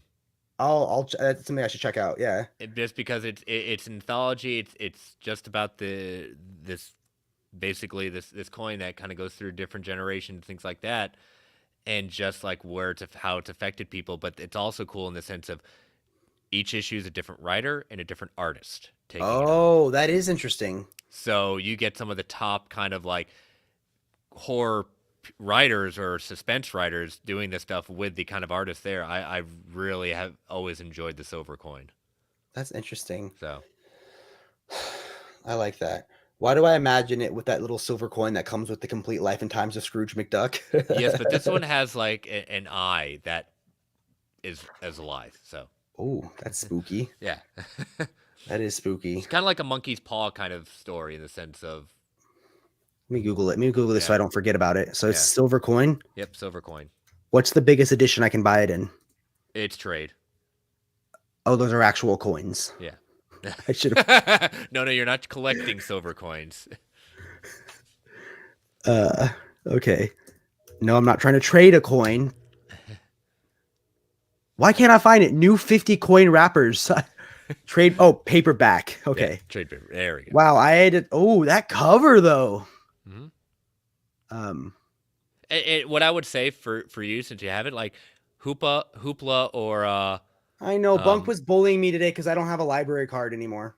Well, I would, you know, again, I'm not encouraging you, but I'd say give it a try on a streaming, because Hoopla or Libby or one of those, they'll definitely have like one of the volumes on there. So yeah, because I'd rather buy it if it was big and deluxe and slipcase and ribbon and comes with an actual silver coin. Cycle, this is getting really good. I mean, I know we interact a lot of times in different live streams, but yes, Matt Kent, yes, absolutely, Matt Kent, absolutely.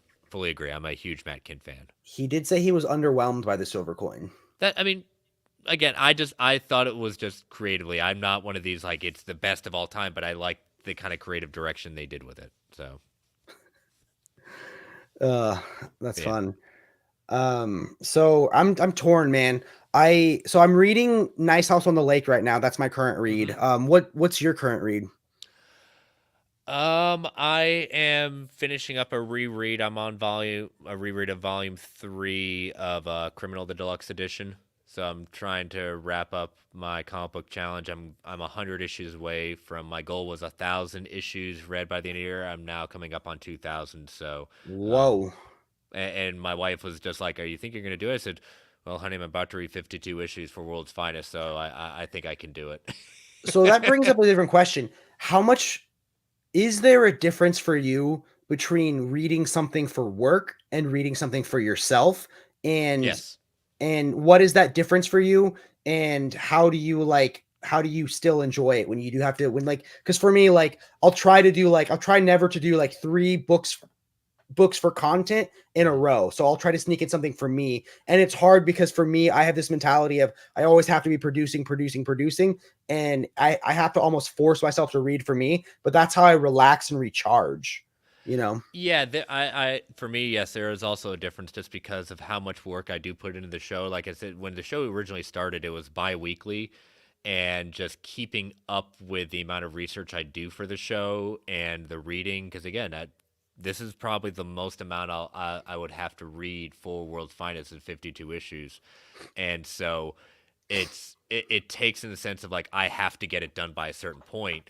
Um, but it's also when I start reading it, I that's probably the only thing I'm going to. I may read something else on the side for fun. Like I'll probably, like I said, I'm probably going to bring the hip hop family tree with me to kind of balance myself out.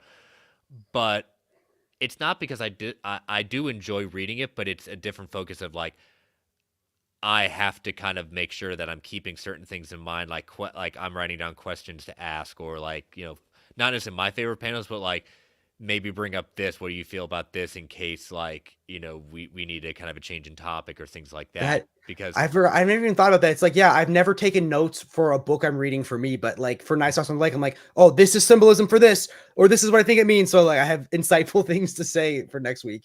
But yeah. yeah, And so it's enjoyable in a sense, but it's different. So instead of like me trying to get get stuff done, prepare for show, I could just read and yeah. just enjoy without having anything attached to it. So what are the rules of World's Finest? If I'm on again, could I pick, is it just a physical book? Like, could I pick this as my book for World's Finest and make you read all of Monster Sized Hellboy? Or do you draw the line somewhere? Is 52 the Um, max cutoff? I think right. I think it's going to be at that point. I mean, it's. I mean, he's a first time guest, and I've enjoyed talking with him and everything like that. And so, it's not like I'm not looking forward to it. It's just the most. So I need to plan out because again, the good thing is I have a break coming up with winter break, Yeah. so it's not as. I probably if I didn't have a break coming up, I may say, could we do something else? I'm not sure I can fit this in the time period. Yeah. So I'm looking forward to because I haven't read Batman Eternal in a while. It's probably going to be the third time I've read it. But I read it digitally years ago. mhm. And I remember like it being good, but I read it out of order in the middle of the Snyder books and I got really confused to what was going on. And then once I realized what was happening, Yeah, but and so when the guest had wanted it, he'd give it different options, and I said, "Well, which one of your options? Just choose one." Because again, I don't want to. The whole point of the show is the guest chooses it. So if I had like again, if it was a timing thing or um it's never been like between 52 issues and like a 2 issue miniseries. And and it's like tons of work or not that much work. And you're like, wow, I think the one of 2 issues might be really interesting. yeah, but it also comes into things like can I find like behind the scenes stuff because there have been times like I've really had to push the envelope in trying to find any kind of behind the scenes Could stuff. we get the world's finest with Cycle Cleveland talking about goiter? I don't know if I don't know if I'm worthy of Gorder because I still don't have it yet. I don't have goiter either, but I think the world will finally heal when we get the world's finest true believer with goiter. So yeah, that again, I'm open to it. But yeah, no, I'm looking forward to it in a sense because even though I've read it and it's been a couple of years, I devote the time to reread it and be up to speed. Even though, yeah, I could probably go on and do the show, but that's not. I believe in put out a quality show, and I give the guest if the guest is going to have the time to come on my show and take the time to come on my show, I'm going to do the guest in the sense of I'm going to reread it. I'm going to be up to speed. I'm going to be more fresh in my mind. That's just me respecting my guests that come on and making sure that I'm as devoted to it because I want to have a good, lively conversation instead of, yeah, that's interesting. Oh, good point. It's I like having the back and forth. Yeah. I have this horrible inability to make decisions. So I can't even tell you how stressed I was trying to pick a book for World's Finest True Believer. I was in knots, man. And you helped me narrow it down to like 3 books. And even that, like, I like the illusion of decision making. Like for me, like my biggest anxiety is going to a diner where you open it up and there's 36 pages on the menu. And like the Cheesecake Factory. Yes. Cheesecake Factory is my nightmare. Wait, was there any last questions that you wanted us to answer that we didn't get to? But if not, it was great having you on the show. I hope you have a great weekend too. So yeah, I was stressed on having to choose a book, but I had fun. I thought we chose together a good book, and I thought we had a fun episode. And it was timely with with James Gunn and Peter Safran's new DC Studios at that point, saying that Tom King's Supergirl Woman of Tomorrow is going to be the biggest inspiration for the movie in a couple of years. So I don't want to ask this in like a negative way or to ask name names or anything like that, but like what makes a good guest on one of those shows? Like is there like them having insightful things to say, not going issue by issue for 52 issues, or like what separates a good guest from a guest where you have to do a lot more of the entertaining? And I'm not going to name names. And then I need you to rank me. There's only been, and I'm not going to name the episodes, and I'm not going to name the guests, and I'm not even going to name which I don't want you to in any way, because that's not this kind of show. There's only been one episode of World's Finest where I have said it was a bad episode. And it was namely because the guest did not do the homework. The guest, and they admitted it even after the fact. And I could easily tell when I was like, did you do the reading? Oh no, I got out of time. I said, dude, why didn't you say anything before? We could have delayed it at that point. So, and again, not going to name the guest, not going to name the book, not going to name the episode. It's just, it's not that. So, I mean, there's outside of that, there really isn't, just because everyone brings their own. Like, I get excited where I've been introduced to so many different books that I never would have had read before unless they picked it on. Like, perfect examples, my friend Clay came on and talked about the book Skyward. I didn't know what that book was. I didn't know about it. And it was such those books, I mean, they may not be like the big downloads I get in the sense of talking about the big two with Batman, Superman, or anything Marvel at that point. And so, but those are the kind of stories where I really enjoy. Like, and the author of it, Joe Henderson, he was our first creator spotlight because my friend Clay had a prior relationship with him that he goes back and forth and has conversation with him that he said, hey, would you like to have Joe on the show and just kind of talk? Because he was also, Joe Henderson's the showrunner of Lucifer. And so just hearing the stories behind Skyward, hearing about Lucifer, like it was that's where the creator spotlight started with Joe Henderson. And I was like, I'd like to do more of these because it was really just a cool thing to do. But getting back to your overall question, no, it's when the guest picks a story, like I truly mean, like, pick something that you really have a connection to, because again, we're gonna go deep, not just on that, but why does it? Because my last few questions are like, why do you like this book so much? Like, what is the impact and how it's changed your life? Because a guest that I had come on, interesting enough, is a friend of Clay's, but he had posted on what was formerly Twitter that he was really getting bummed out on comics and wanted to have something to inspire them to stay on. And it was a book I recommended to you was Day Tripper. I said, here, you just read this. This is going to be unlike any kind of comic. It's going to be, it is a life-changing book. And I told you the same thing. It is a life-changing book. I remember when I accidentally used the phrase that you used about it, and I was like, "Oh my god, did I plagiarize you?" And you were like, "Nah, man, you're fine." Yeah. And it's, if you select a book to come on my show, then I assume you have some sort of passion for it, and I want you to have that time to explain and have that kind of conversation, go back and forth, and us delving into it. It's not necessarily going issue by issue. It's about like what are the things that you really keep coming back to this book, because it's not going to be a book that you've read for the first time we're going to call it. There's got to be some connection to it. Yeah, but no, I thought it was a great concept for a show, and a great. I mean, I think it was awesome, man. It was a Yeah. lot of fun, and what I really liked is that like sometimes I'll prepare a lot for a live stream, and then the chat takes it in a completely different direction, and Goiter. it's yes, exactly right. And what I liked about your is it felt like we could really get nitty gritty with it. We could really have conversations. And what I thought was especially gratifying was I would say a belief or a theory or a thought on the book, and then you would read an interview that touched on that. And that was fun for me, man. It felt like it was good. And that's the thing that I always say, like, I always enjoy having the guest and talking about their favorite things and what it is. But what I really started that show was to understand why these stories were created. Like, I love, my favorite part of the show, besides the guest fangirling out about it, is hearing why and how these stories were created from the people themselves, whether it be the artist or, because again, we enjoy these stories, but so many different times outside of us, like, are really devoted,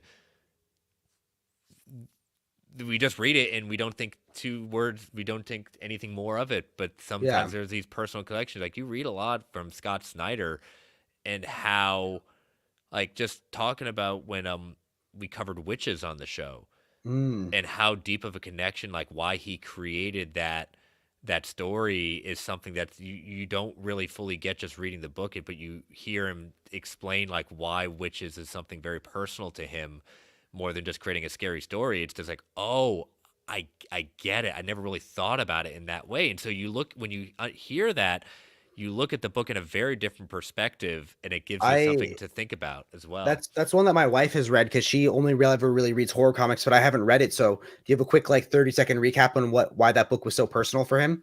Or should they link the episode down below and they find out for themselves? I would say listen to the episode. Yeah. I thought I saw a chat comment. I thought that was James linking your World's Finest True Believer episode. He's digging through everything. I can tell you for a fact that anytime Scott Snyder is talking about book or arc he has done, he is full. Ow. Okay. Sorry, Cycle. I'm hitting a nerve. I forgot. Scott Snyder didn't write Goiter, so he's not a good He's not a good writer. I feel like that's. I respect your opinion, Cycle.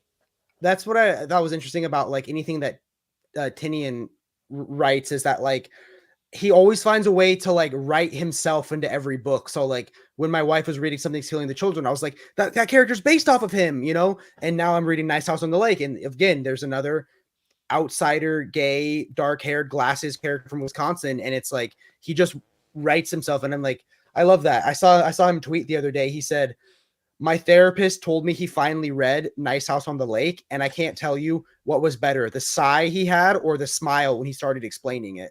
And I was like, that was a fun book. I that was kind of like, I don't know where they're going next with it. So it was something I always kept coming back to. Yeah. My wife read the trade paperback, but she didn't read both parts of it. But she was like, she was going through a horror kick, and I guess that didn't extend to COVID aliens, is how she explained it. Yeah, it's a little more than that, but yeah. A little bit. What I loved in that is when they go to the library, and he said the library's full of every comic he told them to read in college, and there's all the Sandman absolutes. Yeah, I thought that was a neat touch. Just starts and ends there. Yeah. That's awesome, man. I'm starving, so we should probably wrap up a little bit. Okay. You want to tell the people where they can find you? Yeah, you can find me on X, formerly known as Twitter, at Chris Balga. You can follow me on Instagram, same thing, at Chris Balga, Blue Sky, Threads, all the platforms that outside of Mastodon. It's the only one I probably don't have something on. Oh, you're missing out, man. That's where all the action is. Well, that's where all the tech geeks hang out, and I consider myself a tech geek, but not on that level. And then you can follow my show, World's Finest True Believers, at Finest Believers on X, and then Marvel Alliance at Marvel A Podcast. World's Finest once a month, usually end of the month. I put out a new episode.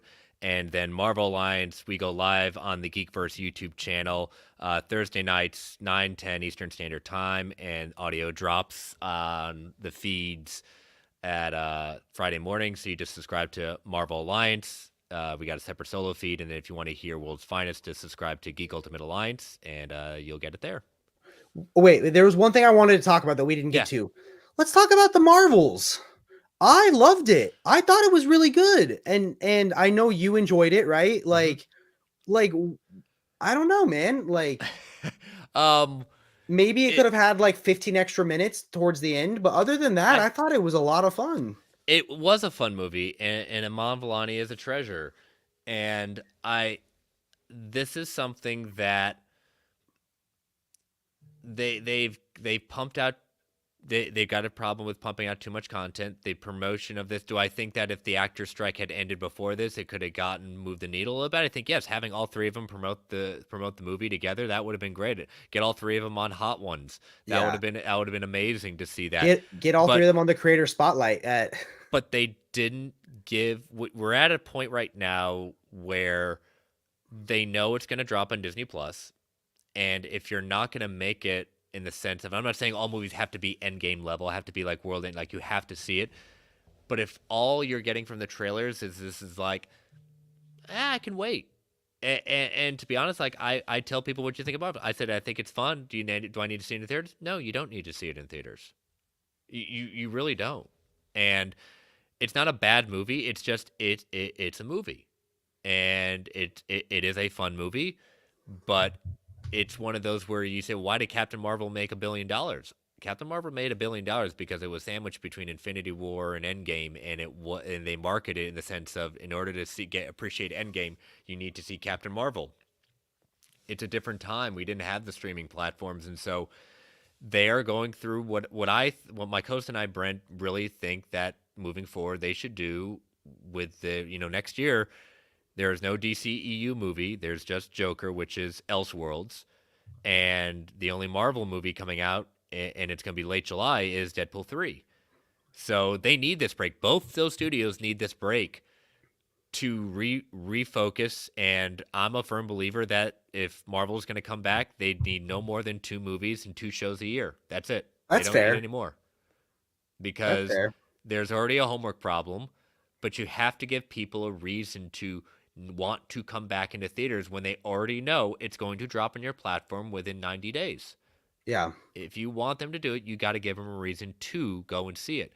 And they did not give people enough reason to go see the Marvels.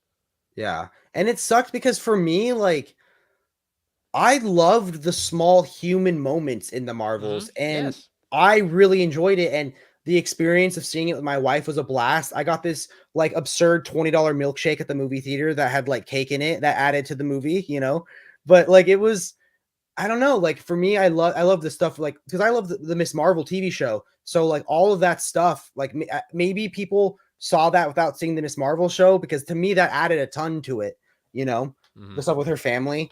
But okay, I don't think those 3 count, James. Those don't. I'm just gonna say it. Madam Web looks like it takes place in 2002. Well, because it does. Yeah. But also we joke around on the show. Brent and I have been always trying to start this since we heard the movie was being done. Madam Web, we say hashtag Madam Web is the blueprint. Because it was the most ridiculous thing when we heard it. Say, oh yeah, we're going to be the biggest. Marvel Alliance will be the biggest promoters of this movie. We do a segment of our show every week called Fact or Fiction. One of my Fact or Fictions this week is Madam Web will make more money in the first weekend domestically than Craven will. Ooh. I said fiction on it. I mean, I created it, but we don't have to, just because we it's our week to do it doesn't mean we think all these are fact. Like there will be many times like I'll create something that I said, no, I think Craven still will make more money than Madam Web.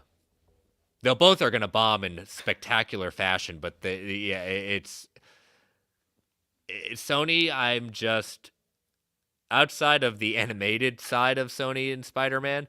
I have no idea what they're doing, what they're thinking. I'm glad Tom Hardy's having a good time with Venom, but when I liked Venom 2 a little bit. Like, no, I didn't love it, but I thought there were some moments in Venom 2 that weren't terrible. A lot that were terrible. that you should put that in the back of the movie. Jake said, there were some moments I thought weren't terrible. There we go. That right there sells it right there. You're really selling it. Oh my gosh, what an icon coming to say hi. Aw. No way, Madam Web will slay. Honestly, I'll see Pretty Women in a superhero movie. You know. I mean, they already know we're gonna see it because it's our content. We're gonna review. I mean, I think probably our funniest review has ever been is reviewing Morbius. I mean, did you reviewed Morbius twice for when it went back in theaters? No, oh my gosh, people... I forgot that like Apple has that new feature where like it does like things if you make like hand signals. Nope, not for me. Or like I probably didn't turn it on. I didn't turn on that feature. Yeah, it was, we were in a really intense company meeting the other day, and I think like I did thumbs down and it makes rain, and it was not the vibe for the really intense company meeting that we were having. My 6-year-old daughter was homesick today, and she apparently had discovered when talking to my wife's parents, her grandparents, on FaceTime that for the first time, and she needed to call me at work today and FaceTime me so she could show me that. It was adorable. I didn't know it could do that. Yeah. It's so weird, dude. I think it's fun. Both of your kids are sick. If it makes you guys feel better, we took my kitten to the vet because my kitten is sick. So maybe it's not the same thing, but. And you waited a very long time, just like at any other doctor. Yeah, and it was like $400. So maybe. Boy. Yeah.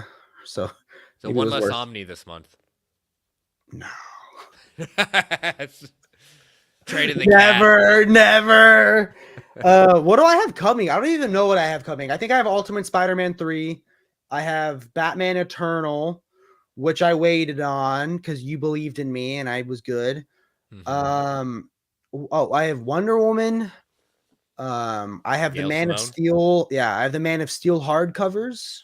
All 4 of them, nice. Yeah, I have Manifest Destiny. That may be a purchase. It's not on digital yet. I'm wondering if it's an image book, because I'm kind of wondering why I don't see it on purchase for digital yet. Should I only agree to go on OmniDog show tomorrow if we just spend the entire time talking about our Madam Web predictions? I could give a lot of predictions about that one.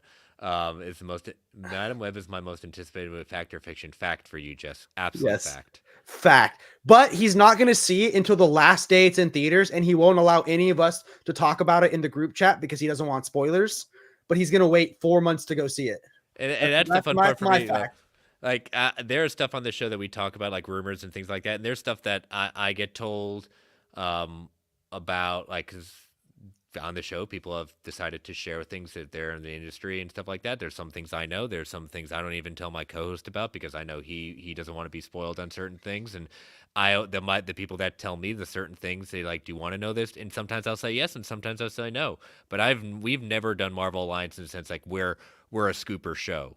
We'll talk about rumors and we'll always be respectful to our audience, but we are not the type of show. We're a news aggregator in the sense of breaking down and giving our opinions. What was it like creating content during a strike? Was there challenges that came up? Was there certain times you were kind of scraping the bottom of the barrel, or what you really should ask is what's it like starting a network in June of 2020 when there is no content? Well, didn't you start a network when you didn't even have content yet, or something like that? Yeah, but that's what I'm saying. Like, we started in 2020. We started in June of 2020. Nothing is out there, so it became the sense of Travis and I, my first co-host, like just hearing the rumors and theories and then creating like top 10 list, or what would we see as our fan cast and things like that. Like, we got really creative on that show those first initial years.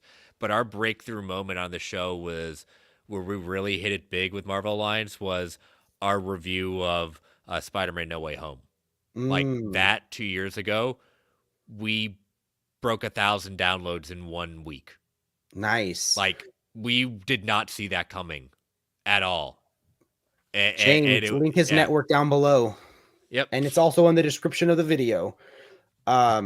So is the success of the okay, so this is something that I struggle with the YouTube side of things. So maybe you could explain yeah, what it's like on the podcast side.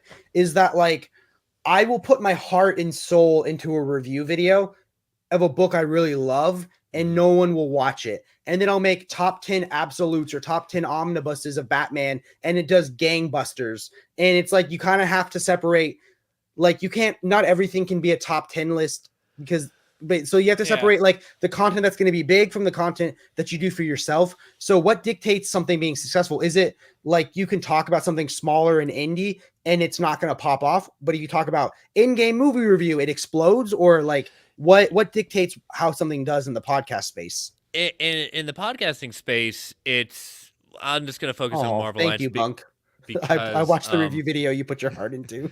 um I won't. World's Finest is a very niche show, so the audience for that is very different from Marvel Alliance that we do every week. So when it comes to Marvel Alliance, we're a weekly show, we're a topical show. We cover whatever is going on in the news and comics, TV, and movies on the Marvel side. But like Loki that just wrapped up, like those episodes did gangbusters for us every single week, just because like Loki is a big time show. But the Marvels review, I mean, just behind the scenes, it wasn't not necessarily not, I want to say well received, it just wasn't a big download for us, just because, again, it's affected podcasters who cover this stuff because, again, the interest level has changed in that just because it's out there, they're not giving the studios are not giving a reason for people to want to care about this content. And like I said, Loki did very well for us. Sometimes like sometimes a movie that comes out and there's not a big discourse around the Marvels, but like I think like Eternals did like huge for us, and it was a very Wow. divisive movie, and people just wanted to hear opinions about like where people stood on it. And so that's also in that, like, trailer breakdowns for us are really big because I get really into Easter eggs and thoughts about like where this is going, who this character is. Like I get really heady in that. How does that work for a podcast? Do you play the trailer and then react to it, or do you just Yeah, react to it like, I mean, we go afterwards? live on Thursday nights with the show, so we have people Yeah. who watch live and do that. So I mean, we'll watch it, we'll pause. Like we don't do audio. Okay, so you don't And have to worry about getting like demonetized or yeah, anything, no, right? we turn off the audio. We keep it at a certain kind of size so that people don't think that way. And we've never been demonetized because we do those certain things. And I know there are other shows that like they're much bigger than ours, and they can get away with that. That's fine, but we're not looking to get demonetized. So we'll break down, and it takes a lot of work to get, especially if a trailer, like when we go live Thursday night, if a trailer comes out Wednesday, like I'm having to bust my butt to get it because people have expected a certain level of like what we do on the show to give them that breakdown and to give kind of like where we think this is going in our theories and our ideas. So Wait, James, if you're watching, can you link his Madam Web trailer breakdown so I can watch it while I eat dinner tonight? the one we done Marvel Alliance. I will warn you about that one. My internet was not doing well a couple weeks ago, Okay. and it's I am coming in and out a lot of different times, so it's not the best. I will warn you ahead of time, and I feel really bad just because I was looking forward to doing that, but my modem went out and I needed to get a new one, and that unfortunately was the night that we realized it. So Hey, here's what I'm gonna say, man, is honestly, as a creator, I can speak about other people in this way, but it's the same thing for me. I'm my own harshest critic, but I yeah. still think it's justified because it's me. But for anyone else, I'm so much kinder to their content. I but appreciate it. like for me, it doesn't matter. My content is horrible and I need to be critical of it, but obviously someone else would feel the same way. They would think that they would be kinder to my content. So trust me, man, like I bet it's fantastic. I deal with that with my Sandman Helm review where I felt so off while filming, and normally I don't take breaks. I just go all the way through. This Yeah. I took like 10 breaks. I was like laying outside because I wasn't feeling off, and then the next day I woke up brutally sick. So Jake is lying. I'm his Yeah. harshest critic. Yes, Cycle keeps me honest. He keeps me grounded. And editing it, I thought it was going to be terrible because I could tell that I was sick, and then it did a 1 out of 10. So Mhm. I think I was too hard on myself. And you know, like you toot your own horn, I'm going to toot mine and my co-host Brent. What I think people come to, I mean, there's tons of different shows like ours, like whether it be Marvel, Geek News, anything like that do that. But I think one of the reasons people tune in for us is Brent and I are Marvel fanboys. I'm also a much bigger DC fanboy than Brent is. Brent doesn't dislike DC. It's just he prefers Marvel, and but we're also not Marvel fanboys in the sense of like if we think what Marvel's doing is wrong or calling out stuff, like we will completely call it out. Like we're not necessarily if we don't like something and we have a question. Like one of the things we really said is like, why is Nick Fury in the Marvels? I really want to know who this Nick Fury is because this isn't the Nick Fury, and I think it was completely useless to have him in the movie because it did serve But I absolutely mean, no purpose. I liked him better in that than I liked him in the entirety of Secret Invasion. Well, that's a whole other issue that we can go hours about at that Yeah. point. But what I get, feel like the but Marvel shows, my overall consensus for some of them is they've had some bad luck with real world occurrences that have caused them to pivot. You know what I mean? I feel like that happened for Captain America, that happened for Secret Invasion. I feel like okay, it was great watching you. I'll text you as soon as we're done to plan tomorrow. yep. But yeah, Sorry, Jess. without spoilers, I just think that they've had to pivot a lot, and I think that like that sucks. Well, it's not even that. It's just they one of the things we've talked about on Marvel Alliance is that they made no qualms about it until recently that they didn't write these shows like a TV show should. They wrote these as movies and cut them up in 6 places. And that's not how you do good TV. That's Yeah. not how TV is not like movies. And they finally started realizing it, and it's finally bit him in the butt. So Bob Iger, even though he's becoming a someone I used to respect, and now someone that I'm saying I can't believe some of the things you're saying. I know, like Um, how is it like a year earlier this year? I read his book and same here. I I loved loved it. him. I loved Yep. his book. I'm a huge Disney. I'm probably like one of the biggest Disney adults that I know. I celebrated his return, and like for us, like Jess worked at Disney for 5 years, so we're very into like the behind the scenes of the Disney Corporation, and like it's so out of touch some of the things he's said recently, Well, and it's it's so weird. it's out of touch. It's very tone deaf, but it's also I remember saying he's the head of a corporation. It's what he has. It's maybe he's always had this and needs to say the things at that point, but they're now realizing and saying they're going to change how content's done. It's quality over quantity. It is we're going to actually do Disney Plus shows like TV shows should be, having a showrunner, having a show Bible, things like that. Like Yeah. simple things that should make the change.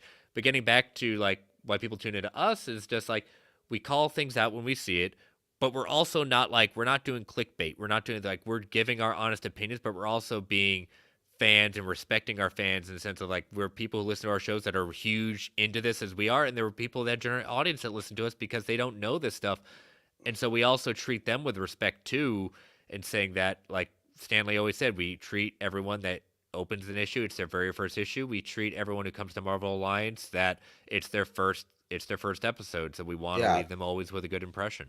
And I think that's so important because like from what I've seen of your content, it has like a level of substance and authenticity to it. The content that I can't get behind, and no offense if anyone is a fan of it, is the stuff where they just make up stuff pretending it's leaks. You know what I mean? Or the stuff, you know what I mean? Or the stuff where it's like they do clickbait, like comics are dying and this is why, and it just comes from like a Oh, it really is. You didn't negative, know? hostile. Yeah, right, right. Red eyes now, red eyes. Yeah.